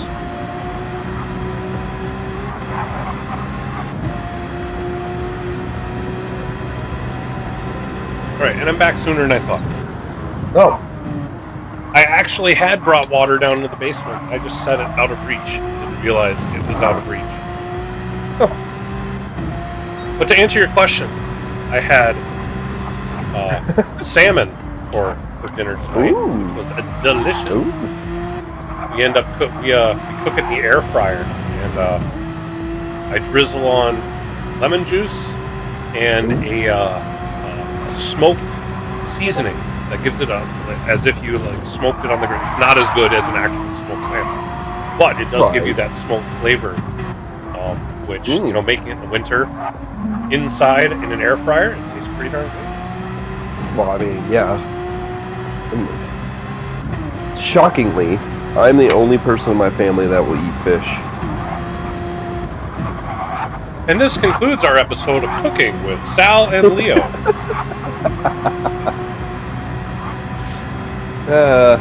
Don't worry, it'll happen in the broadcast. Oh, I'm sure it'll happen later. Or no, that's right, you said this is the last one you're going to be. Yeah, unfortunately, I've got some more stuff to do around the house and eat. Jorge, lobster and caviar. Shaggy, a filet mignon with banana on top. With banana on top, damn. Jorge, fancy steak those. with jelly beans. Yeah, I'm questioning Milk how steak? old Jorge is. Although his name is Jorge Senior, that sounds like a kid meal. Milk steak and jelly beans. I mean, I can take the jelly beans. Those are alright. But what is milk steak? Yeah, not sure. Inquiring minds want to know, Jorge. Exactly. You don't get the reference? No, I live under a rock. He does. I do. You should see the door. It's heavy. Very. Solid wood. Oh wait, we're talking about rock. Did better his time in this practice. 152. Yeah. So that's closer to the 151 range that I was expecting. Inadvertently be able to get some more practice in. Showing us what he can do. Final lap. I'm very confused. Wait, are we actually in qualifying? I think so? I thought we were in practice. I have failed again as a commentator. No, I blame Gran Turismo 7 for not giving us the timer. Alright. So, Lyric Here we is go. making one final attempt to try to better a 152.287. I don't think anybody's been able to get a better time on their second hot lap, but let's see. Lyric can do it. He's gonna try. Looking solid so far. Coming up on the second time check, that'll give us an idea. Almost a quarter second down. Hmm. Their fastest lap. But 152.287 ain't nothing to scoff at, though. Everybody in chat knew that we were qualifying. But those of us that are supposed to be keeping track of what's going on, we're clearly in the dark. Whoops. Apparently, I have room for improvement as a commentator. That's okay. But this is a much more casual thing in qualifying. Exactly. Let's see, what's he going to come across? Oh, he does get a better time with a 152.209. Wow. There we go. That's the Lyric we know. That's not a lot. That's not a lot better. It was less than a 10, but Right. it is better. That puts Lyric right behind Shaggy. Shaggy had a 152.187, if you remember. Lyric with a 152.209. That puts him 5th on our qualifying leaderboard. Yep. And that bumps Sheldologist down to 6th and Strychnine down to 7th. Well, unfortunately, Leo, you Sal, are it's now time to in leave. 12th. Yeah. I see that going down further. But that's okay. Yeah. I'm and okay with it. Lyric made that MR work. It looks like in this session, we are going to have, at this point, Alan, Slowpoke Rods, CBR driver. Old Man Pip is also in the lobby, but is not readied up. Let's see. Has Talon run a race yet? I don't think he has he? Nope. This is his first one. Alright, so those of us that are familiar with Papa are familiar with Talon. Everybody knows Talon is fast. We'll see how he fares with everybody else. And let's see. Oh, there's Racer 51. Oh boy. Another and Fast Cougar, another of our quicker drivers. Alright, so Talon does not have a point score, so he is not currently ranked. Racer 51 is currently 3rd in our point standings with 725 points. Fast Cougar is 14th in point standings with 525 points. And Old Man Pip has readied up. Let's see, where is Old Man? I think Old Man Pip has run a race or two, haven't they? No, they have not. This is their first. I don't think so. So Talon and Old Man Pip this is their first attempt in the Gran Turismo PHG World Series. We hope they like it here. Yes, indeed. Looks like And with that, Sal. What's that, Leo? I'm just bidding you adieu. All right. You have a good night. Feel free to drop in later if you want. Otherwise, be sure to watch the stream. I will. See how things go. Yeah. Otherwise, I will talk to you Put a the bed next frame time together. we have a race. All right. Well, Have a good night, sir. Then. All right, bud. Later, all. Bye, Leo.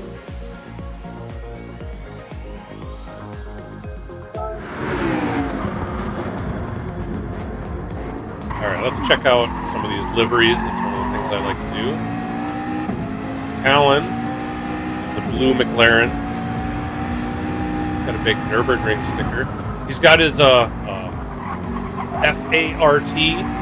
free agent racing team on the back.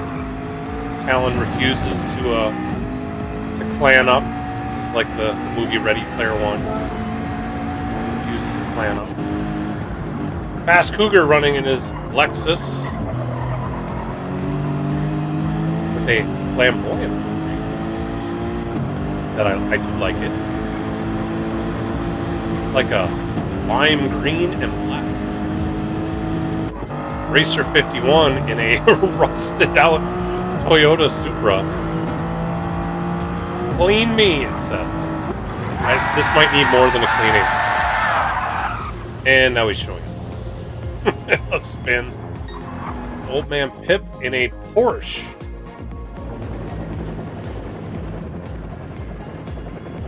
Looks like qualifying has begun. We're waiting for these guys to get out of the pit.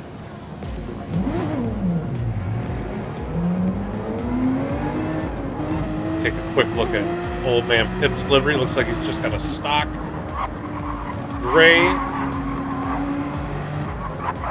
student driver license plate. I like it. With the red rims. Clean looking car. One that's meant for the road. Alright, who do we got leading? Fast Cougar's the one in front. Looks like he is. Alright, let's hope these guys give everybody plenty of space.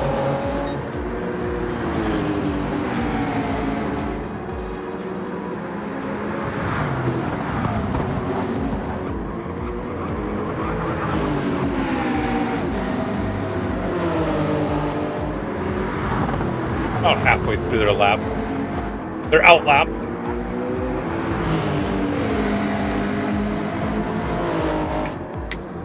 Seems like the pattern has been out lap, hot lap, lap 3 come in 4 tires,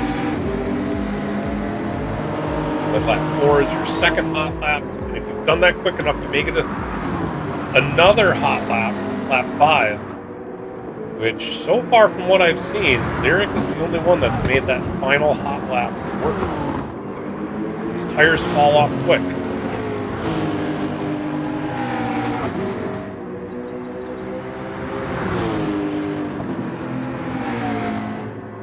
Guys are given a bunch of space, a lot of space.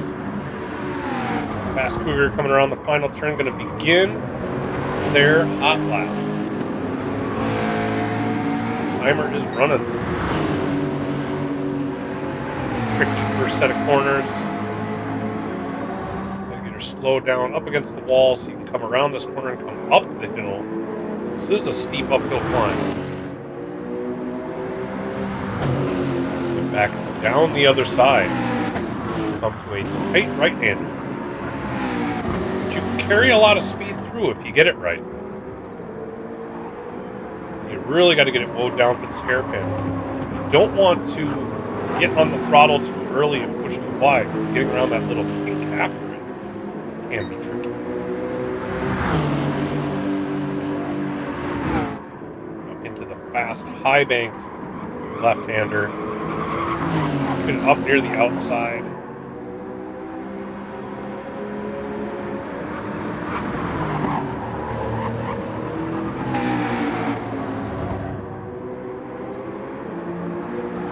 This kink, this tight left-hander, which again, with as wide as this track is, you can carry a lot of speed through even these tight corners. Really, it's only the hairpins that you really have to slow down.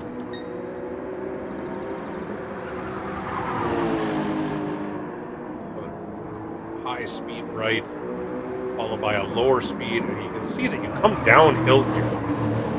So getting those front tires to grip can be tricky.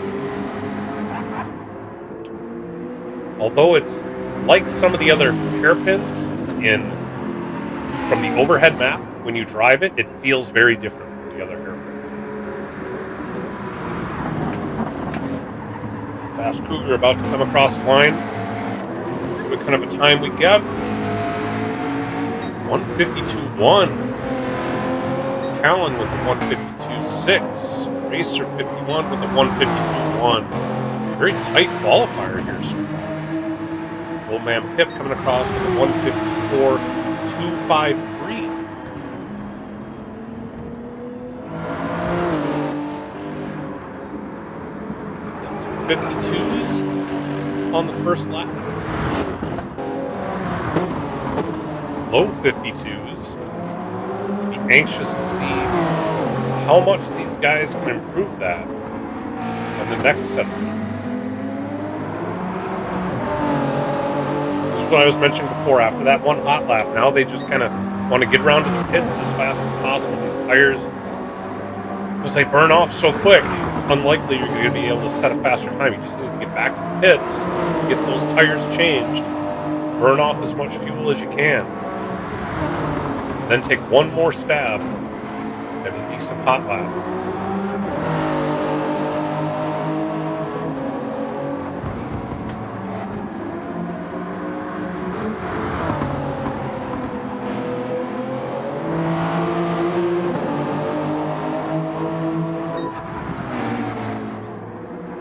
Follow Talon here for a bit.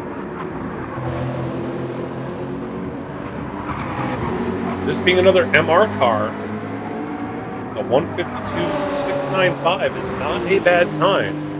Has some room to improve to catch up to Lyric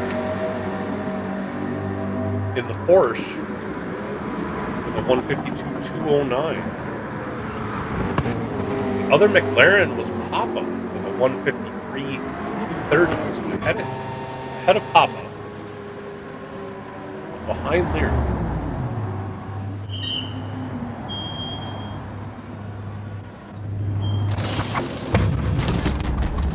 Jorge at the top of our list is in the Supra. Rick Shear, who is our second place qualifier so far, is in the Corvette. Jersey also. Oh wait, no, Rick Shear is in Corvette? No, Rick Shear's not. Jersey, who's in third place, is in the Corvette. Rick Shear was in the Renault. Right.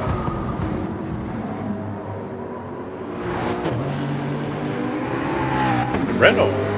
Is the Renault an MR car? I don't remember. I think it is.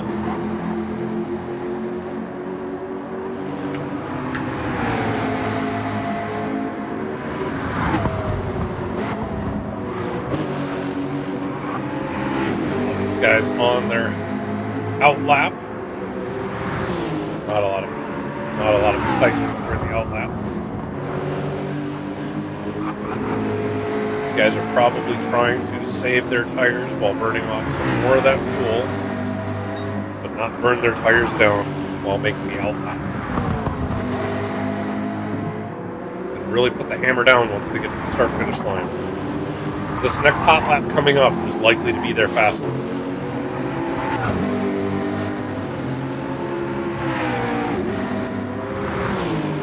And any racer will tell you once you get into that position, you want to make sure that you don't overdo it. Don't take your best chance and mess it up, like going off track, expecting too much of your car.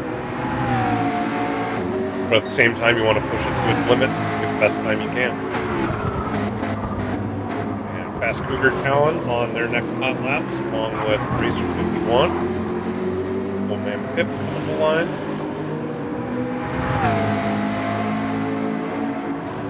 Some Fast Cougar. Watch as he approaches first time check. See if he is ahead of his previous best. He is almost tied with it. Talon is up by about 1/10 of a second. Racer 51 is up by quite a bit. About a half second. It is purple.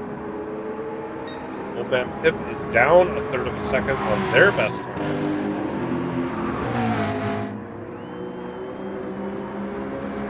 Fast Cougar was just behind his best time. Let's see, he's made up some time in the second sector.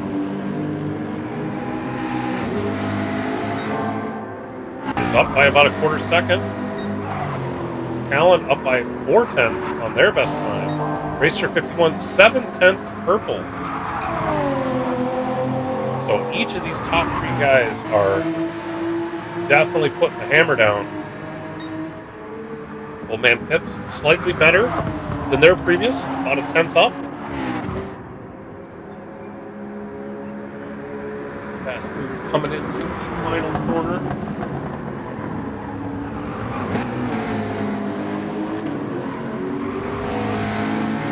Gonna come across a quarter second better with 151.911.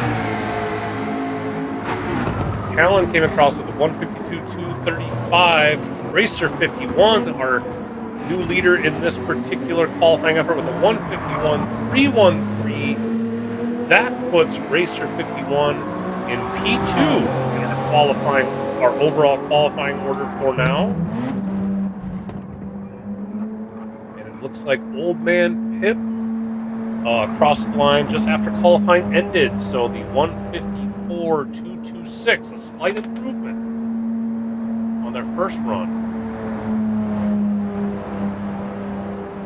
Probably not the run they wanted. That does put them second to last in the qualifying order.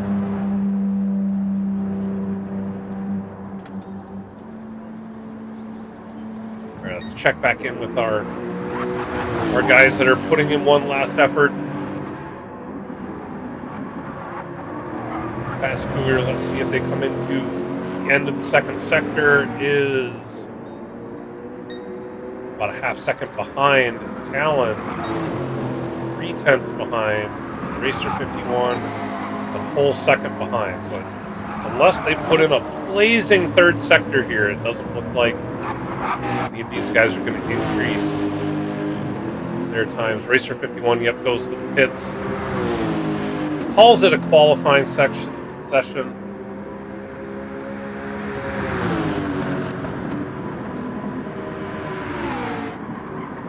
Fast Cougar hoping for a miracle. Not able to improve on his time. Talon coming across the line also. So that concludes this qualifying session.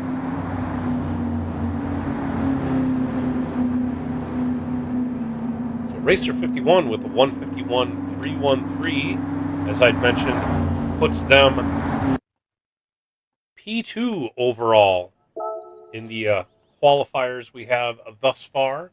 Fast Cougar with a 151.911 puts them 4th in our list of qualifiers so far. 1.911.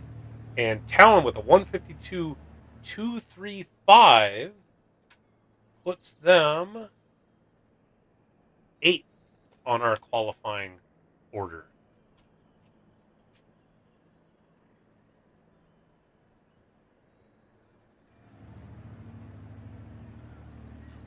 $153.235, or I'm sorry, 152.235 is not a bad qualifying time.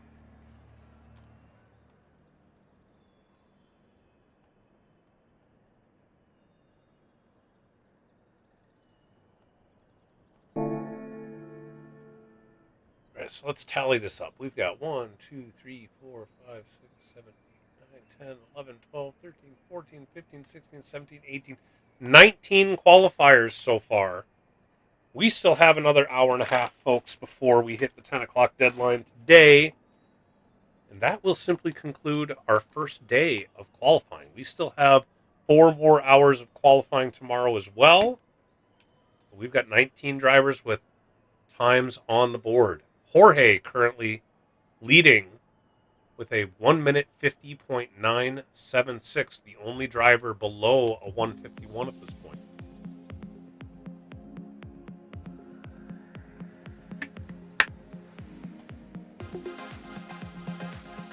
Racer 51 in the chat. Worst lap of the day. Puts him 2nd overall in the qualifying order. So, again, pedigree of drivers that we have here. Some of these alien level times when we're complaining about a 151.313.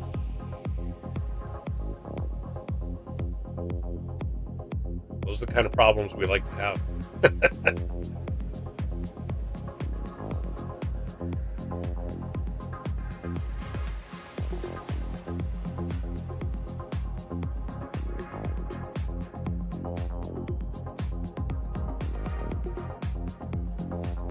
Yeah, Racer 51. Those are some good times. I would have put you on pole. Would have qualified you for those extra 5 bonus points for being the overall fastest split qualifier. That position is currently being held by Jorge. So we so far have had 3 of our top 4 drivers in the point standings have qualified. Wade CBR, who is currently second in the points, has not qualified yet. And then 6th, 7th, and 8th, McNaughty in 6th, XJK85X in 7th. And, I'm sorry, and I skipped over Spazua, CBR in 5th. Those drivers have yet to qualify. So there are still some high-performing drivers that we are waiting to hear from. They may qualify tonight. They may qualify tomorrow.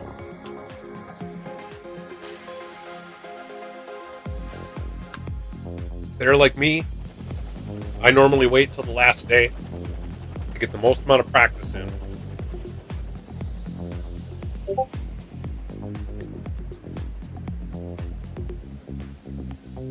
It looks like we have a bit of a lull in the qualifying now. 19 people in that first 2.5 hours. Nobody queued up at this moment.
As we wait for some more qualifiers to show up, I will remind anybody who is sitting and watching to please remember to hit that like button, subscribe to the channel to see more good racing content.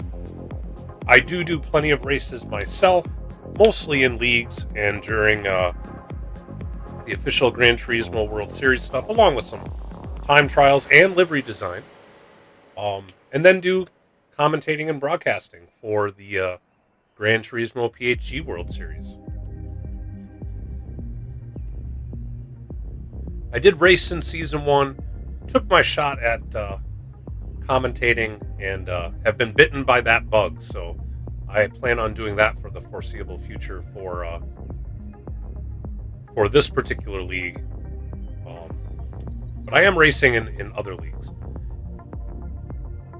I will plug the NRL, the Naughty Racing League. It was just announced earlier today that sign-ups registration for NRL Season 5 will be live starting March 1st and will run through March 15th. You can go to mcnaughty.gg, the website, for more information. I honestly don't know how much he's posted there yet, but I'm sure the full official season will be set up there. A little different from the PHG World Series. The PHG World Series, we release the track and car combos of each round ahead of time. So much like in the Gran Turismo World Series, everybody knows what to expect. In NRL, it's a little more secretive. Every week, you learn what the next week's combo is going to be. And usually it's after the races have completed, they then announce what the next week's combo will be. And everybody, including the drivers, learn what that is at the same time. And usually it's met with sighs of desperation or cheers of joy, depending on what shows up. McNaughty can be a bit sadistic, I will say, and sometimes those combos are difficult, which is meant to be. The NRL is a premier league with some fast drivers in it, and it is a fee to enter. It is a pay league, so there is also a payout for the top drivers at the end. So that is a fun one. I will also plug, I'm also involved with the Gran Turismo Endurance Championship, which is put on by IRO. That is a series of 10 endurance races based off of real-life endurance races. Just this last weekend, we did the Daytona 24-hour race. That is actually 24 hours of racing. And the way that they do it is there are driver swaps every 2 hours. It's really slick how they figured out how to do that. You have two different lobbies where one driver is running their laps, and when they get to the end of the 2 hours, they go into the pits. Once they enter the pits, the driver in the next lobby on their team then takes off. They're in a voice chat in order to communicate when that happens, and thus they continue. So the gaps between each of those 2 hour stints is maintained throughout the run, and at the end of 24 hours, you have your results. And it's that one's interesting. It's single times tire, single times fuel, so it is much like real life racing. But a 2 hour stint, I ran stint number 8 at Daytona. It was a grind. I have not run like a 2 hour stint all at once before, and it was tough. It was a lot of fun, and there was some preparation put in for that, but that was a fun league. I've also participated in the Beehive Racing League, the BHRL. I've also participated in Moose Wars, along with Shaggy, when the season 6 of Moose Wars was a teammate race where two drivers would team up for the season. Me and Shaggy were teammates for that, and we won season 6. We were proud of that. In fact, I can't remember, I think it was the first round of Moose Wars 6 was here at Alsace.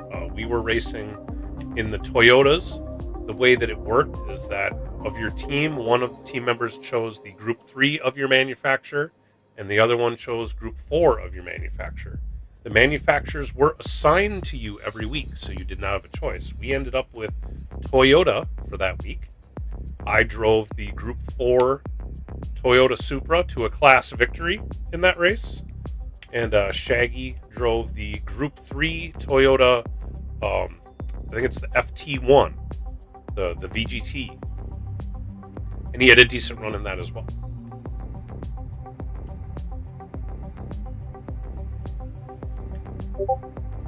So as I mentioned, we're just waiting to see if we get any more drivers tonight who want to qualify for this round 3 of the Gran Turismo PHG World Series at Alsace Village Reverse.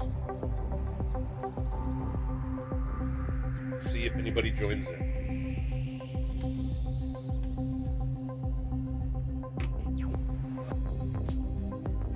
I personally am going to step away for a quick break while we wait for people. we'll just leave you here for now.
I am back.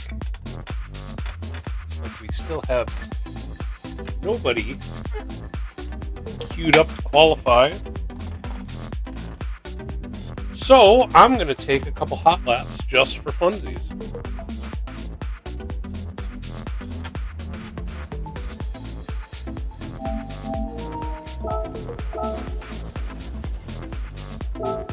We'll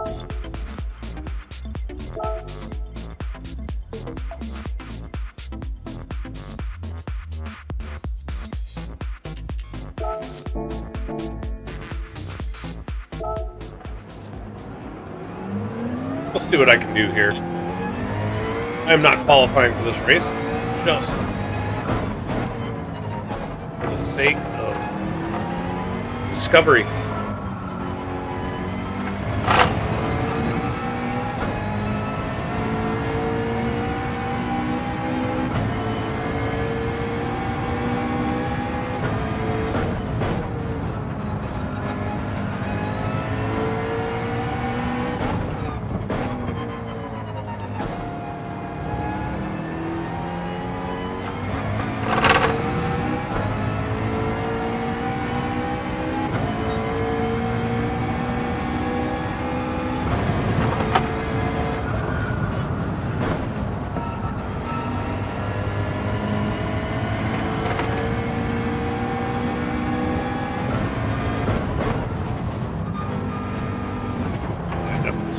Way too much for that.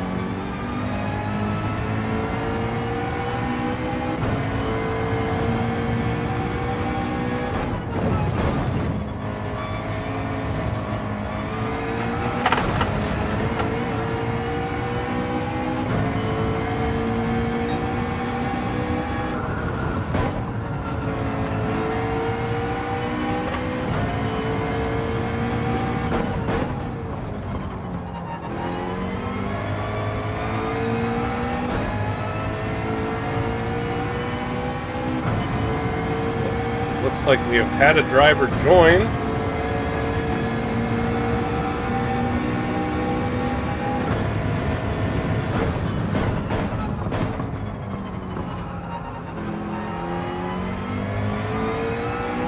Once they indicate that they are ready, I will hop out and we will watch and see what they can do. And he says he's ready, so I have to unready.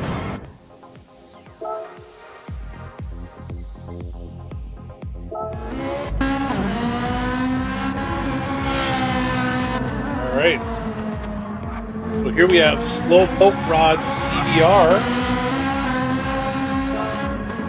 in the Ferrari.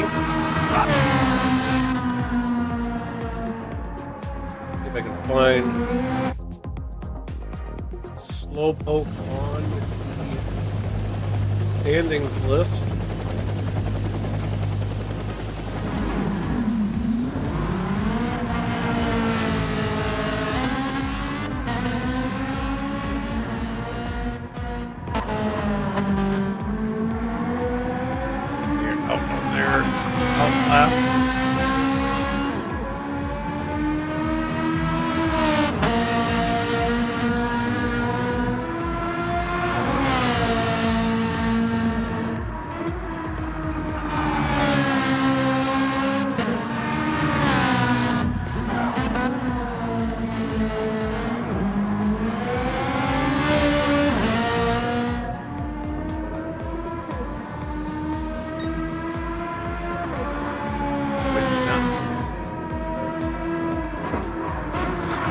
Rods on our standings list at all.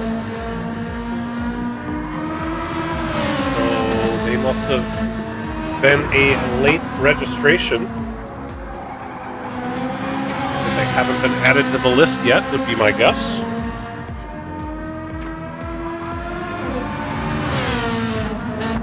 Let's check out this livery. Crest Pro Health. Remember, kids, brush your teeth. Nice clean livery. Blue and the red. I may be slow, but I'm ahead of you. I always like the mocking license plates.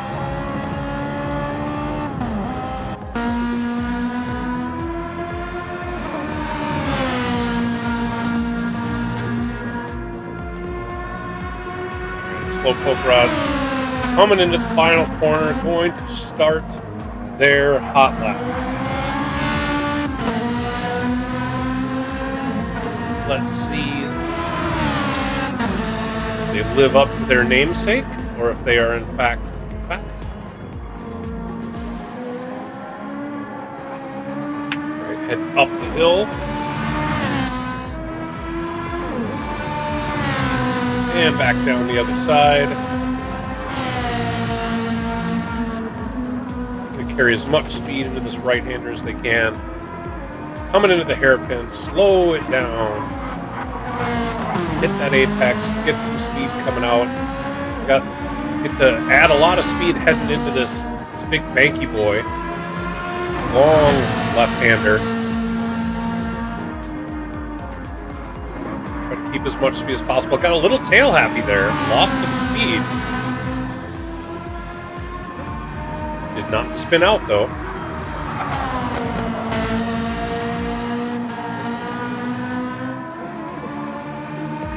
Coming in through the kink. Into this tighter left-hander. We've got to slow down the car a bit. Then into this lazy right-hander. A long right-hander, and then you got to really get her slowed down for this tricky left-hand hairpin coming downhill. You have less front grip. And power on through to the final corner.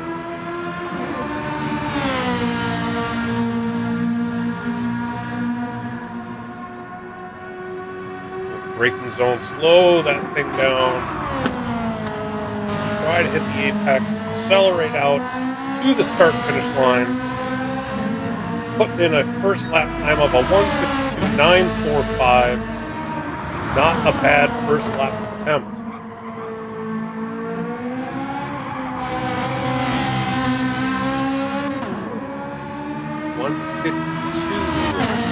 .945 would put them P10 in our list of current qualifiers of 20 drivers, right down the middle.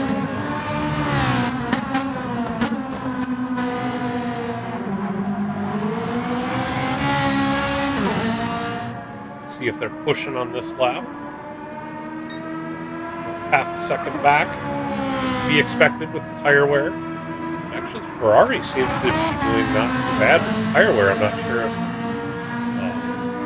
Slowpoke Rods is taking it easy just to get back to the pits. But I do believe that that's a little bit better on the tire wear than what we've seen at this point with our other qualifiers.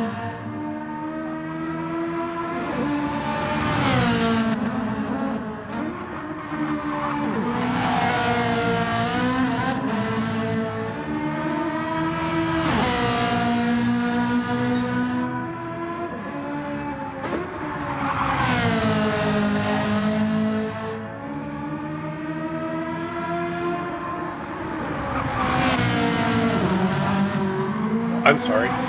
1:52.945 would put Slowpoke Rods at P11 in our current list of 20 qualifiers, with him being the 20th qualifier.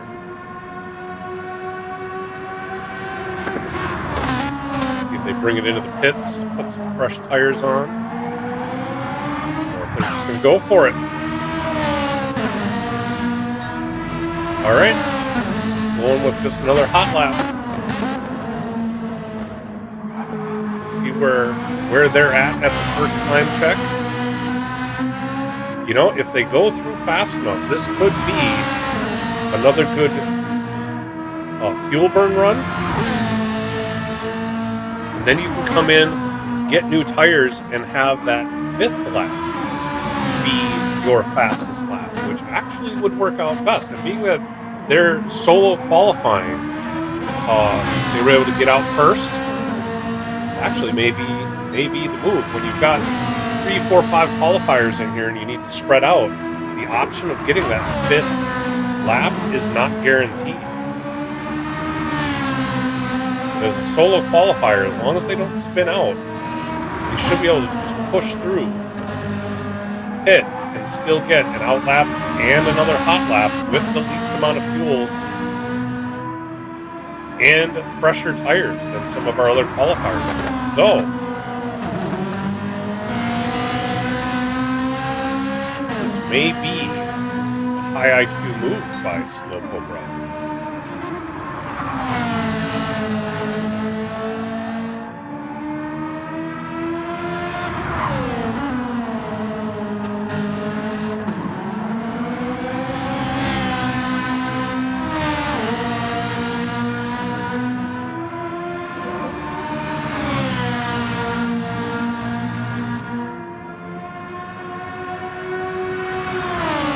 They will bring it in this time.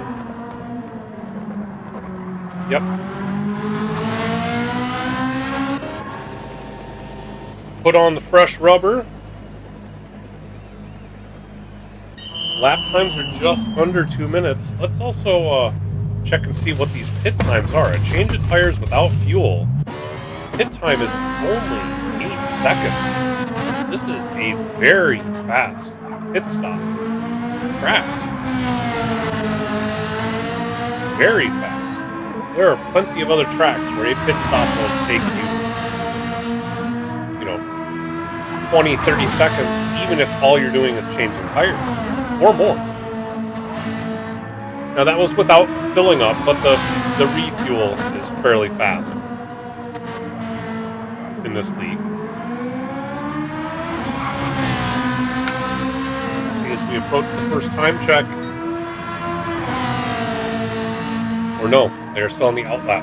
That's right.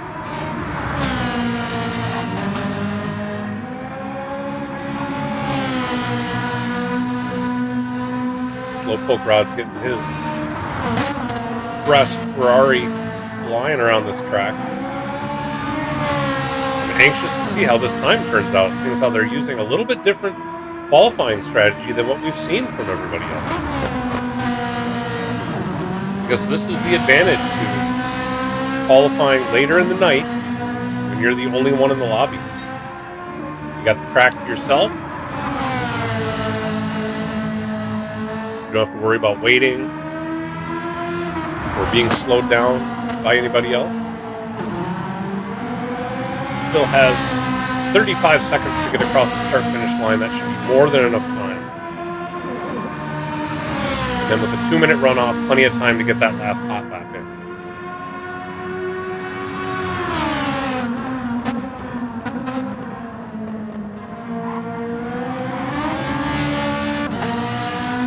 Here they come across the start-finish line with 13 seconds to spare. Flying with that tricky first set of corners. Heading up the hill.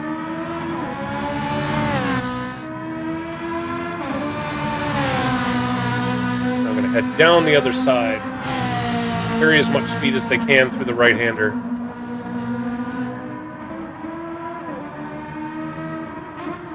Just tight hairpin. Carrying a lot of speed out.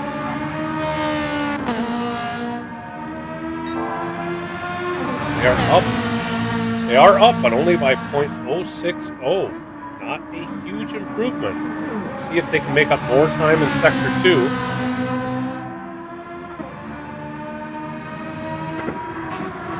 Didn't have the wiggle through the Banky Boy there.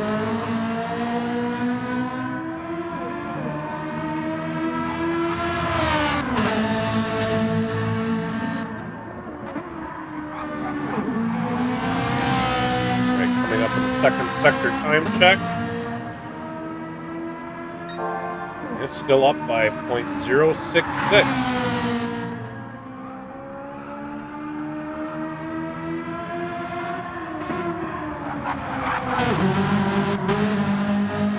Trying to make the best out of this last sector here.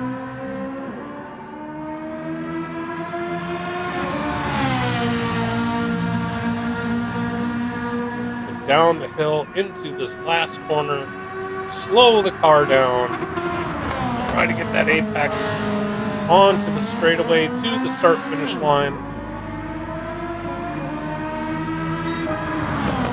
A 152.894.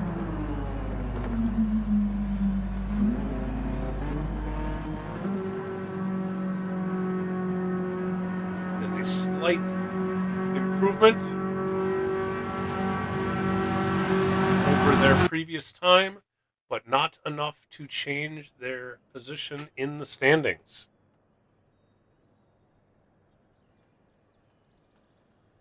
A 152.894 puts them at 11th place in the 20 drivers that have qualified so far. Thanks for stopping by, Talon. I appreciate both the thumbs up and the sub.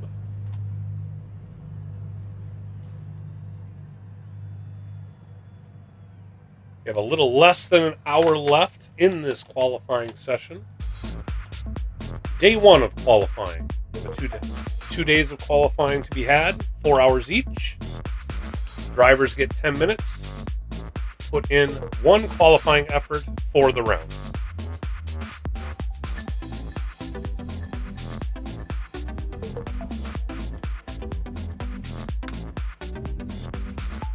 So far, nobody has been able to topple Jorge. Jorge Sr. is still leading the qualifying with a 1 minute 50.976. Again, there are 5 points up for grabs for the championship standings if you have the fastest split qualifying time.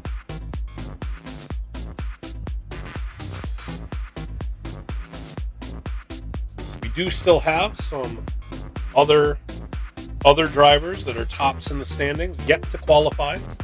Wade CBR, is second place in the points, has not qualified yet. Spazua CBR is 5th in the point standings. McNaughty, 6th in the point standings. And XJK85X, 7th in the point standings. We also have Better Dan, 9th in the point standings, has not qualified yet. And Speedburner, who is 10th in the point standings, has yet to qualify.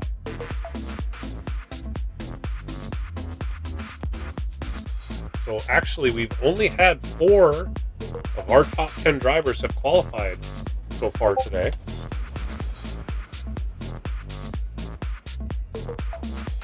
We have had 53 drivers to date that have raced in rounds 1 and 2. I believe there have been a total of 74 drivers that have registered for the Gran Turismo PHG World Series. Some of them are new registrants who will be making their appearance in round 3. Others are people that have registered and just haven't been able to make it onto the track yet. But we see that in the Gran Turismo World Series too. If you go to the point standings, there will be people that joined but never actually ran a race, or maybe only ran one. That's normal.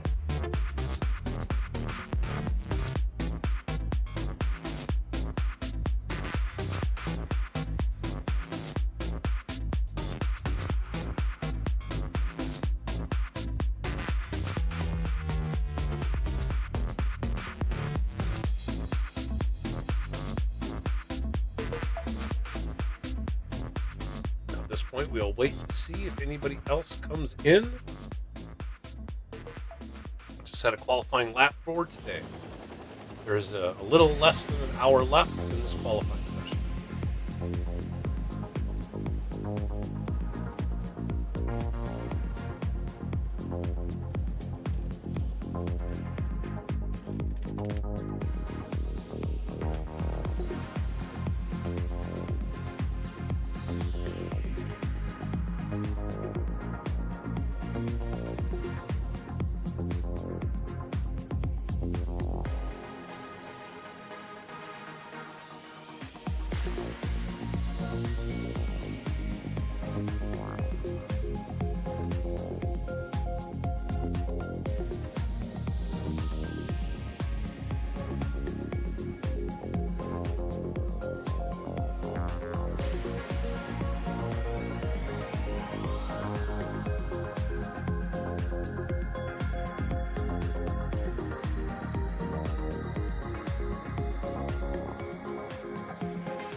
Yes, to see. Thanks for stopping by. We are just waiting to see if anybody else joins in. Lay down a qualifying lap today. Yes, to see. Are you planning on qualifying today or tonight?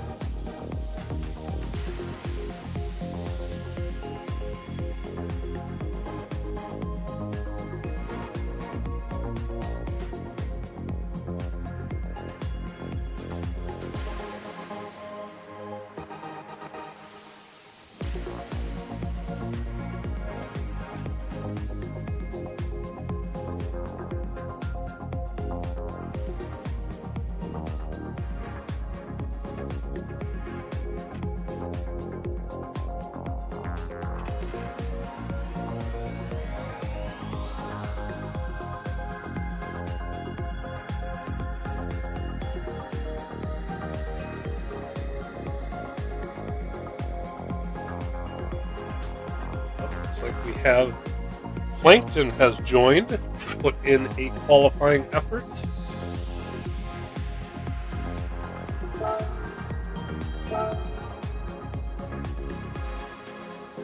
Check the standings here. Where is Plankton?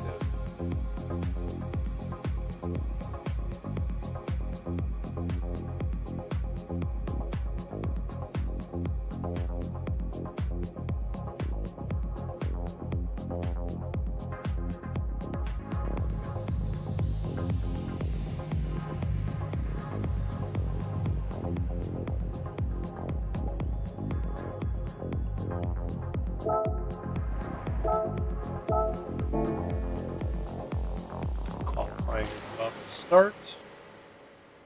Trying to find Plankton on the standings page.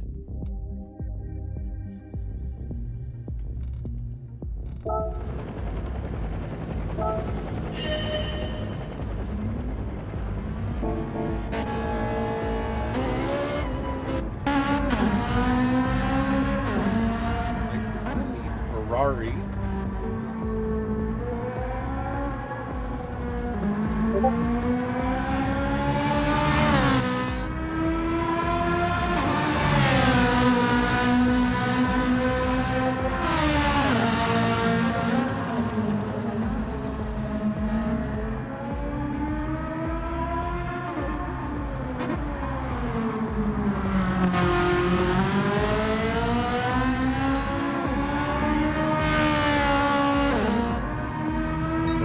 Plankton on the standing sheet.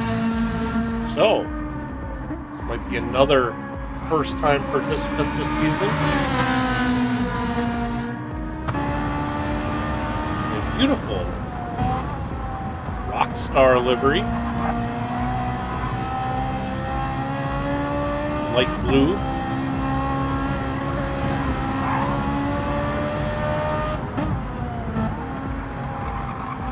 Well-designed car.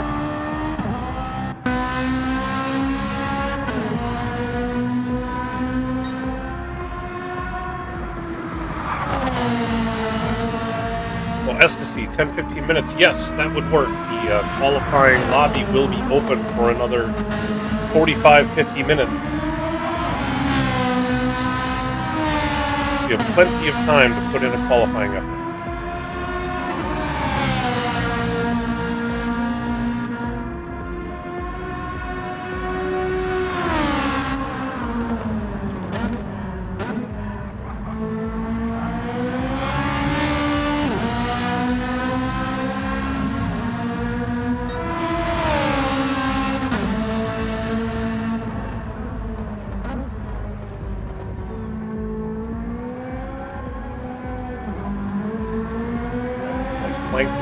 On their hot lap.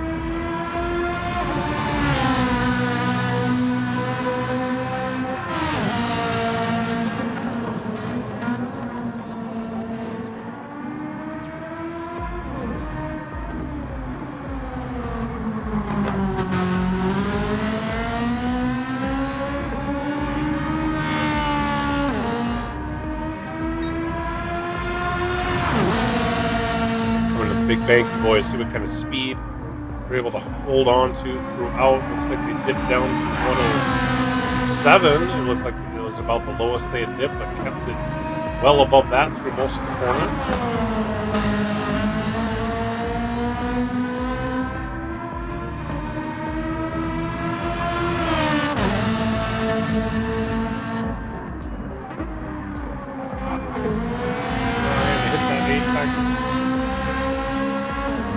Long, lazy right-hander.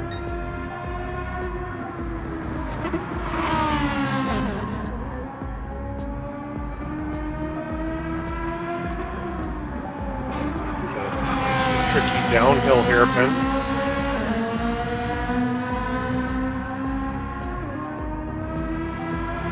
Long stretch to the final hairpin.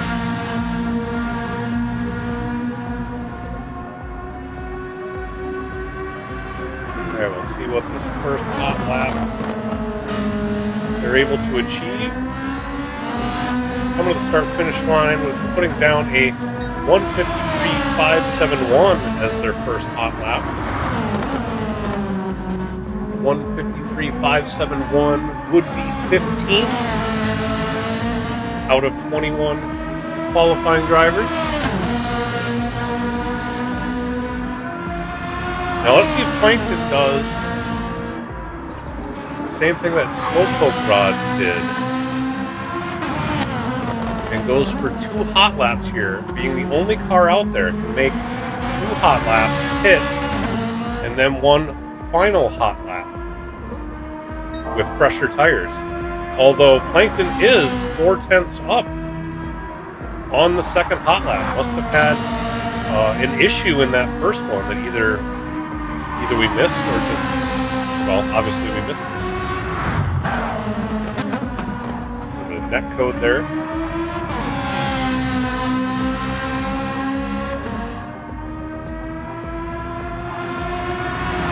After this corner, they'll be into time check for sector 2. See if they are still up.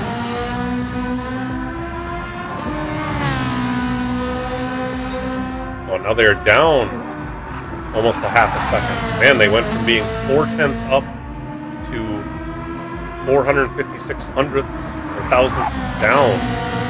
They lost 8/10 there. Must have been a big bobble.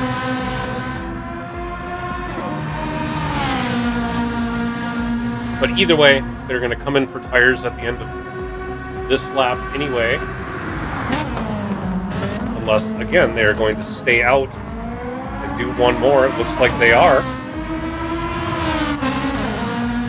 Bet they did have an improvement. Got it back down to a 0.145.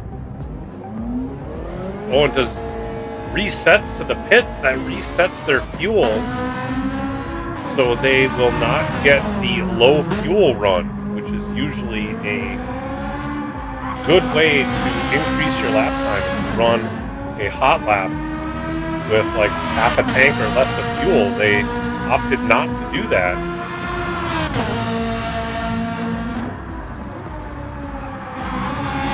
Definitely saved time that way, but I don't know if they'll be able to. Well, their second hot lap was definitely faster than their first one, so maybe they feel they've just got some time to make up as it is.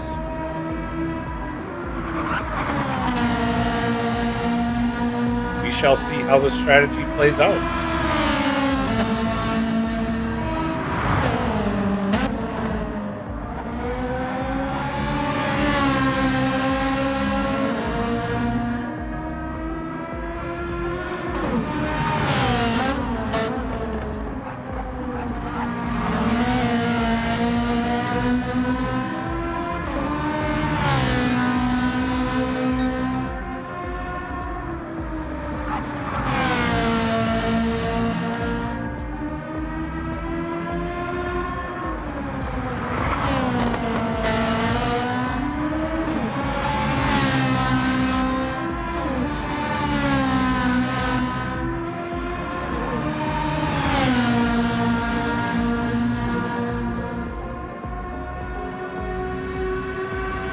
Around the hairpin. Start the first of 2. They should be able to get 2 hot laps here. There is more than 2 minutes remaining in this qualifying session. Typically, the second hot lap is slower than the first. But we'll see if some repetitive laps works well for Plankton.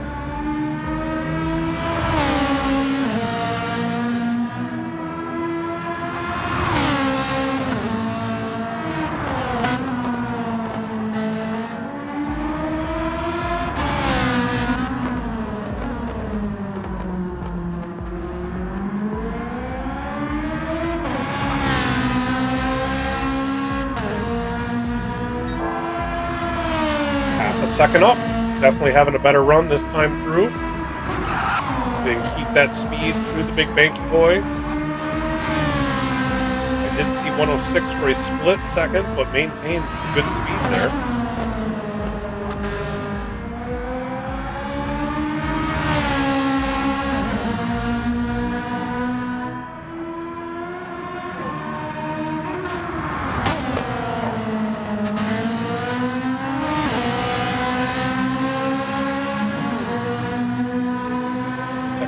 Time still 3/10 up. Still looking like we have an improvement coming. Just a matter of making it through this hairpin and the next one to determine whether or not just how much time they'll make up. In that last time through, they made up quite a bit in sector 3. I think it was another 3/10. Let's see if they can do the same.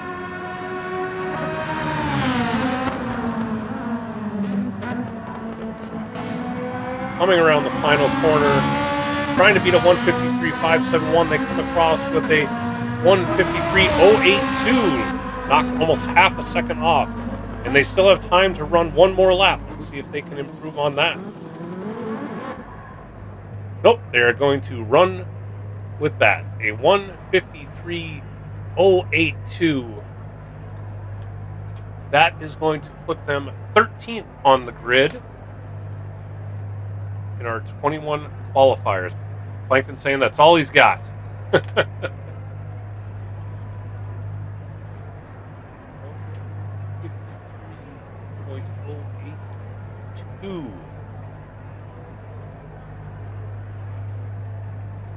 That does knock Leo down into 16th place.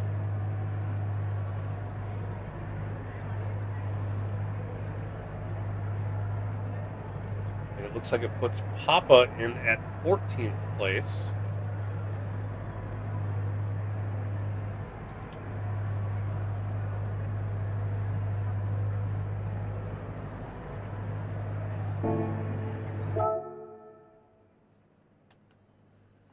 "21 drivers have qualified so far.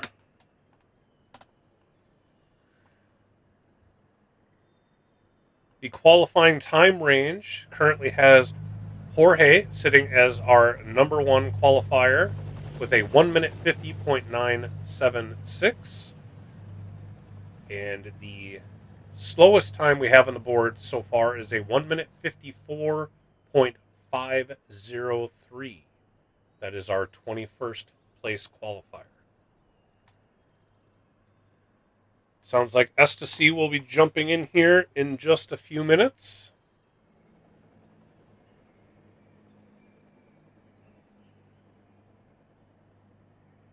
Once we wait for this qualifying session to end.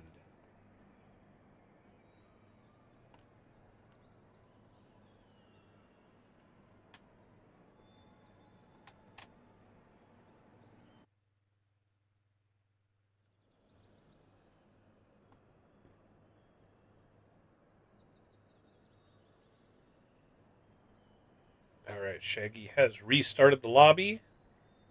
We are ready for the next qualifier or set of qualifiers. 38 minutes left in this qualifying session. Plenty of time for people to come in, put a time out.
would normally be putting in some laps just to keep people entertained, but was expecting another driver to show up in short order.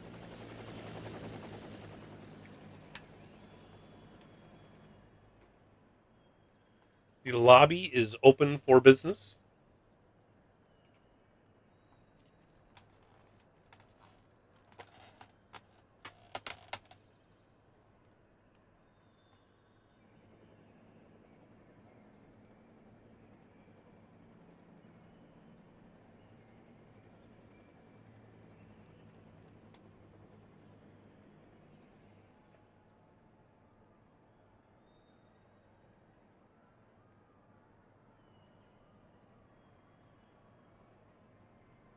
I suppose, Shaggy, with 21 drivers, that would put 11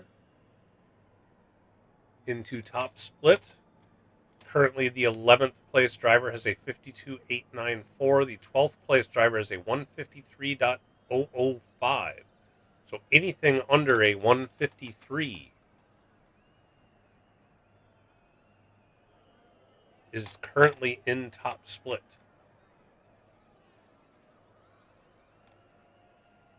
Now, the next driver will be the 22nd driver, so it would still be 11 and 11. So to get into top split, as it stands right now, you need to beat a 152.894.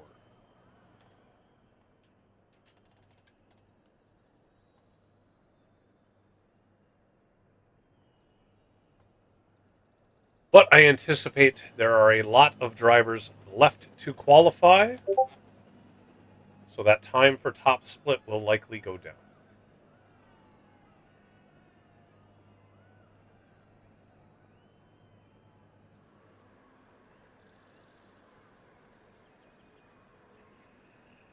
I don't know that I would make it into the top split without putting in a lot more practice. When I practiced earlier, I had it was a 153 something was what I did. Granted, I only put in like 6 laps or so.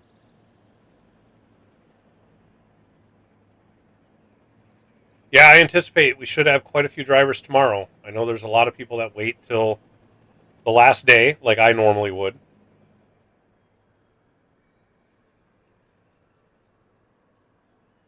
And I know I am busy for the first hour or two of qualifying tomorrow, much like I was tonight. But if I have the chance, I'll come back and broadcast the second day of qualifying.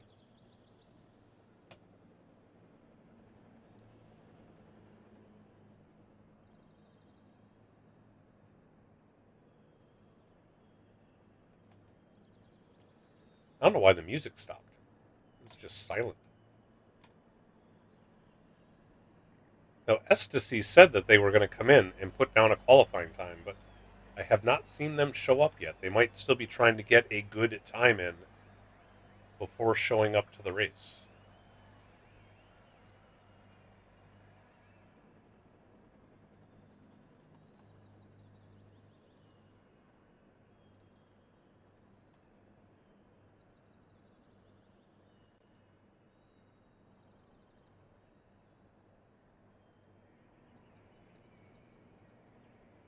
Yeah, Ecstasy said they were going to go to a different lobby, put in some practice, and then we're then going to come back.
seeing as how we don't have anybody right now, I'll go put in a little bit of lap time. Again, just for funsies, which will probably make somebody show up. It's like when you go to a restaurant, you order your food, and you wait, and you wait. And you're like, when is it going to get here? And then somebody gets up to go to the bathroom, then the food comes. Never fails. So I'm going to get on track, and then somebody will show up. That's what's going to happen.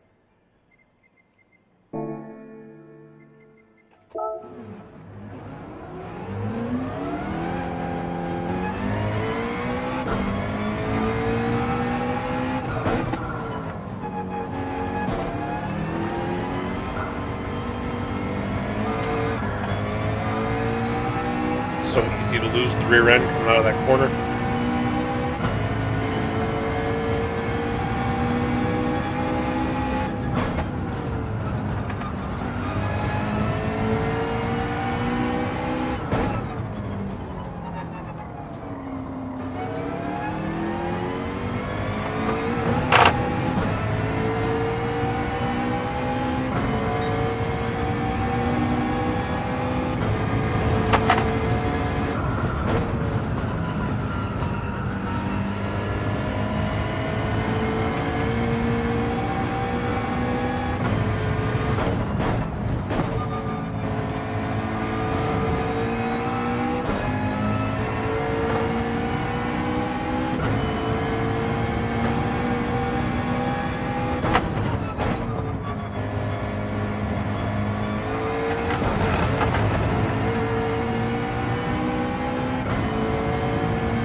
Definitely went too deep in that final corner.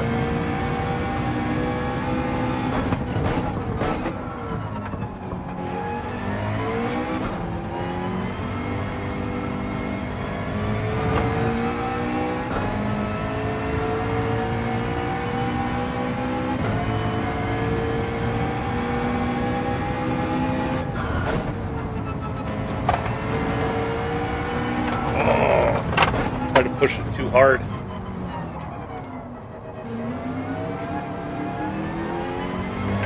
That's going to cost me.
There, I just would have put in the worst qualifying on the grid if I was qualifying for this race.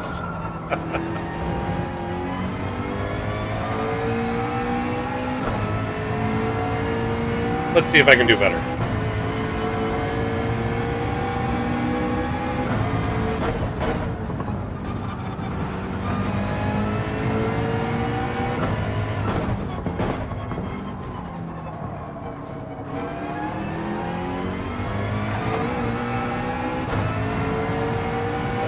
time check at? Not good.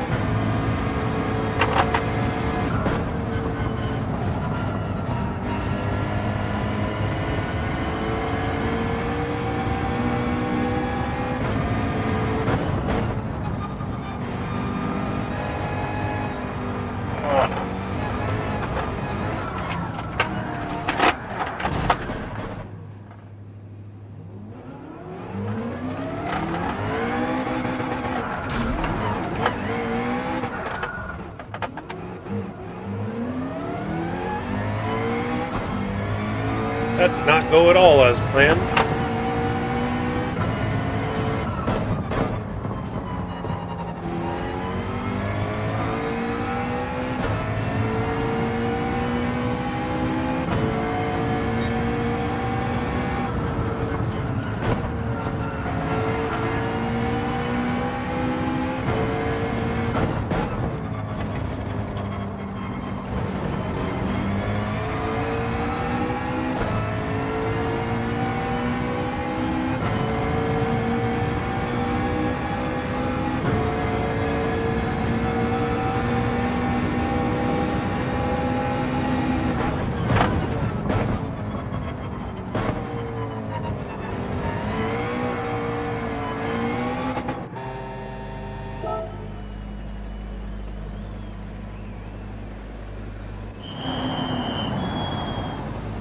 Hey, definitely need to get some practice and get some flow here.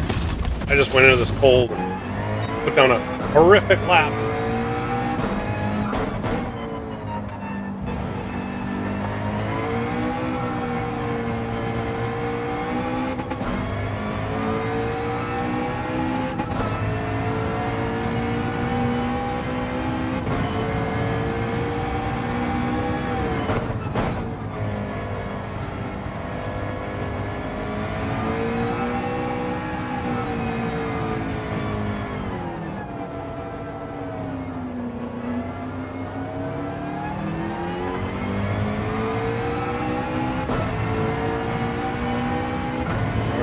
Like STC is on the way.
Alright, S2C is in for qualifying. S2C running the McLaren is currently 19th in the point standings with 435 points.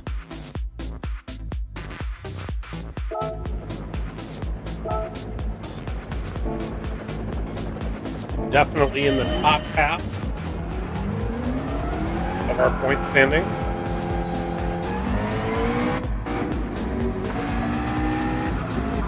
But look at this livery. Another red, white, and blue.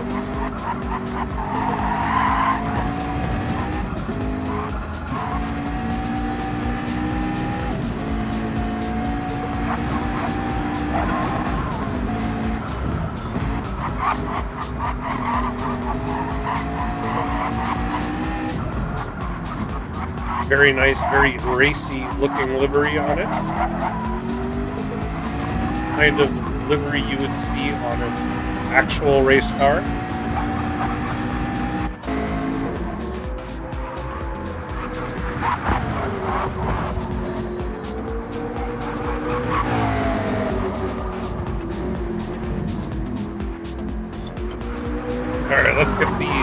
hitting of the walls out of the way during the outlap. Damage is on weak, so this will repair itself before they start their hot lap.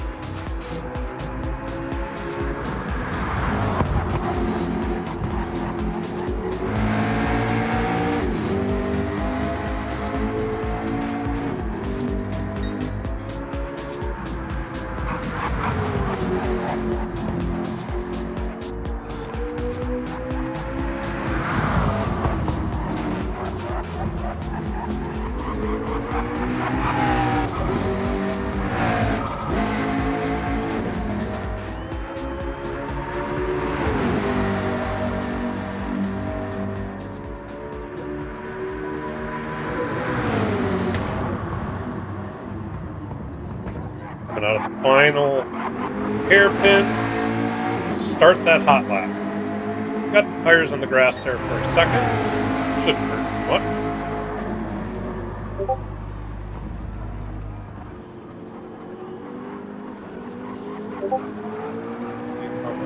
Flying up the hill.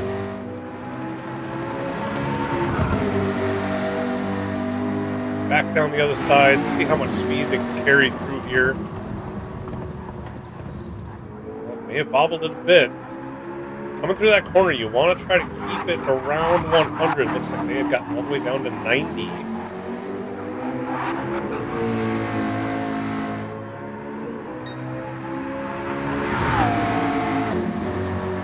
How much speed they can carry through the big Banky Boy corner. Carrying a lot of speed.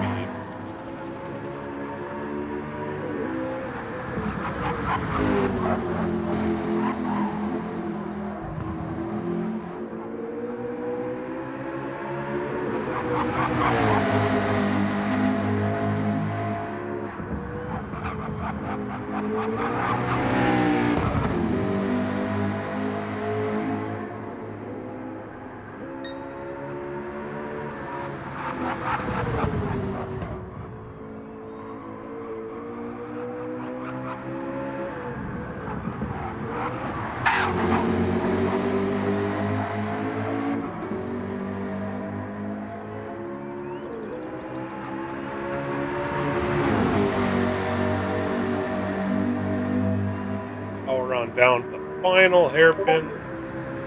Try to get this car woed down. It's a little wide there. Let's see what kind of a time they put down for lap 1. They're coming across with a 1:53.750.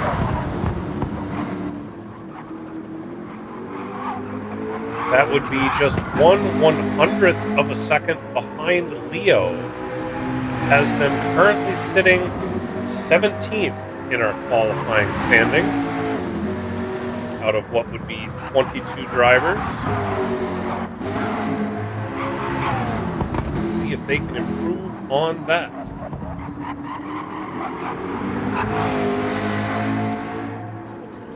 Like I mentioned before, when I was running some practice laps earlier today, a mid 153 was about the best I could do after 6 laps or so. I'm sure some of these guys have certainly put in dozens of laps and could therefore run a lot faster qualifying time, even in the McLaren.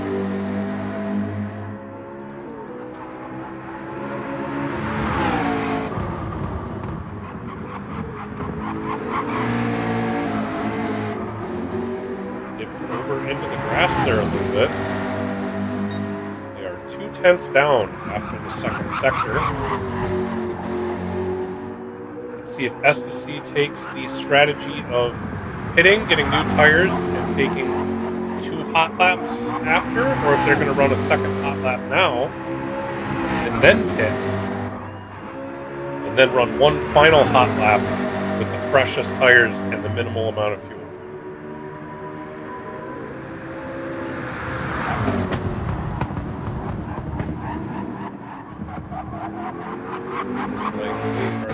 Coming to the pit.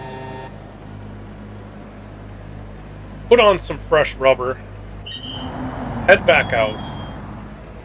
Once again, we should see this pit time be right around 8 seconds. 7, About 8 when they got back up.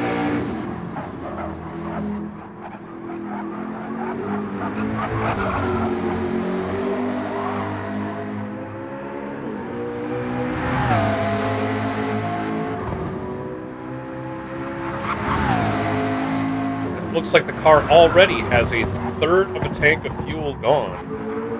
They will probably be at about half a tank when they start their hot lap.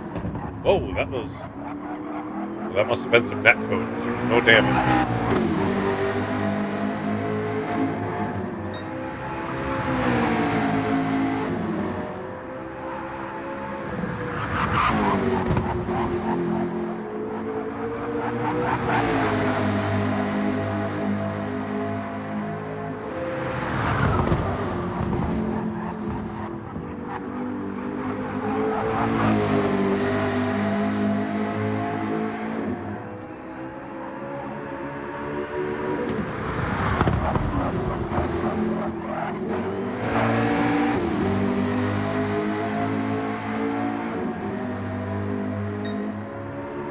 Around this lazy right-hander. Be careful on the throttle not to have the back end step out.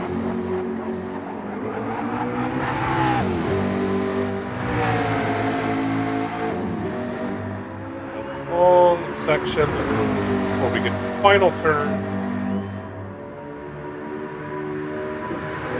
Say a quick prayer through the final corner here. Start that next hot lap.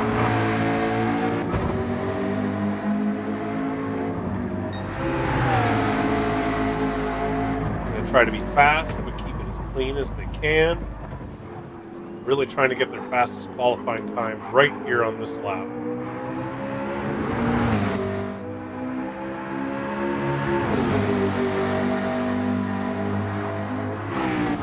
Speed they can carry through this fast right-hander. Still got down to about 90, although that might just be the MR cars. I think we'd seen with the Toyotas that they can carry a bit more speed through that other right hand. They are 7/100ths up on their previous best time. They're going to carry as much speed as the big banky boy. Did that fairly well.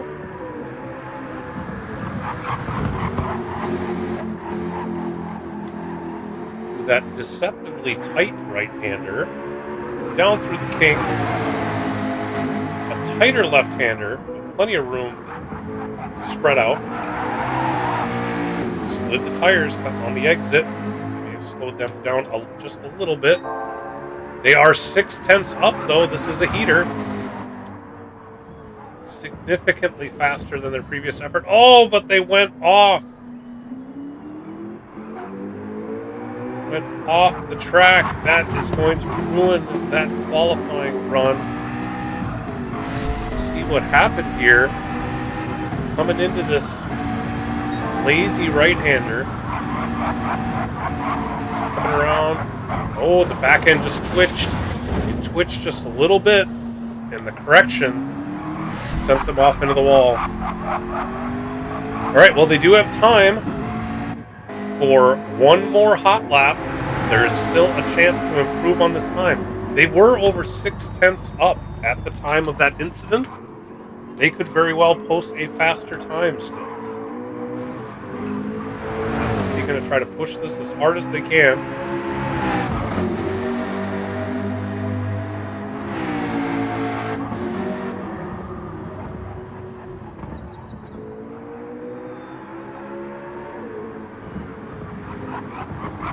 Tight hairpin, trying to carry as much speed out in this long section headed to the big banky boy. 4/100ths down. There's still plenty of room to gain some time.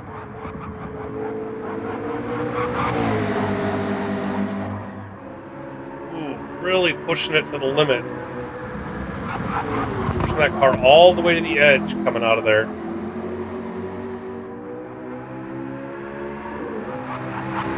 No lift through the kink. Oh, misses the apex on that left-hander. The second time check. Oh, only 6/100ths down. Still make up a little bit of time before the end in Sector 3. Made it through that lazy right-hander this time around.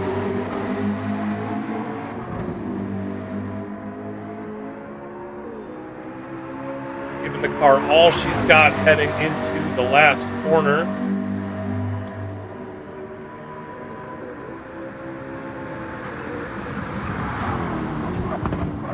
A little bit wide. Let's see what the time ends up being.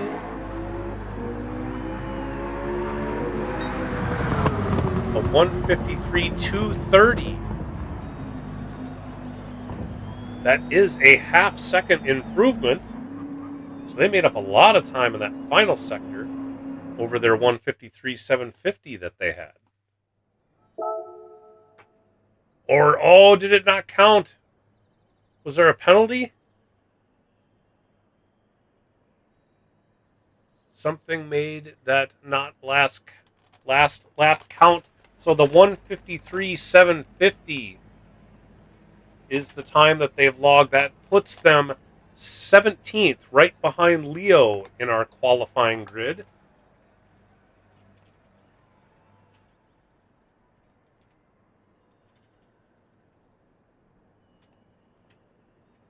$153.750.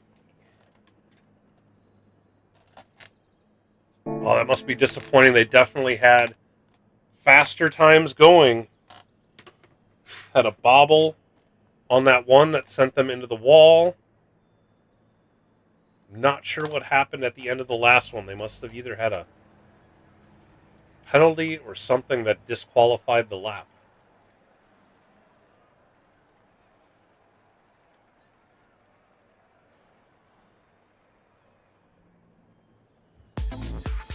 Hey, the music's back. All right, while we wait to see if any last-minute people come in to qualify, we have 7 minutes left in this lobby. I'm going to take a quick break. I will be right back.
All right, I am back. Shaggy, yeah.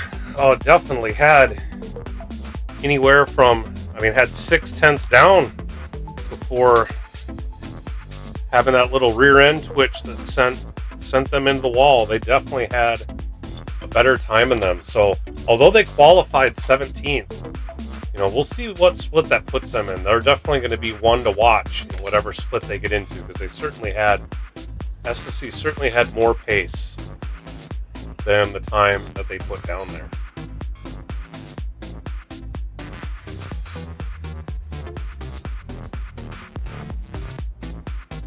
It is a matter of keeping it on the track.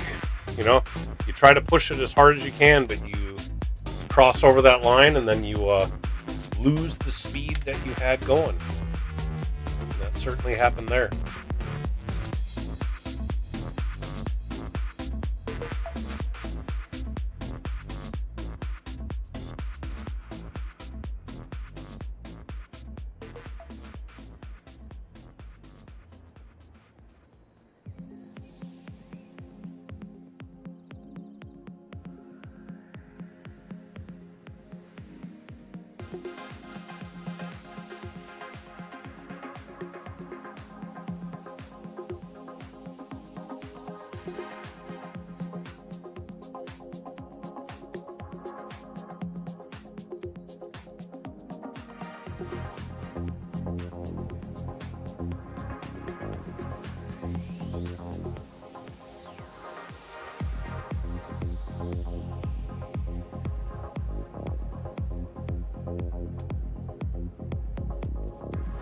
Time is ticking away. We've got just 4 minutes left in this qualifying session for any last-minute drivers to come in and put down a time for the races on Friday and Saturday. Oh, and it looks like Shaggy's going to call it. We are going to close this down. So thank you, everybody, for stopping by and watching the qualifying session.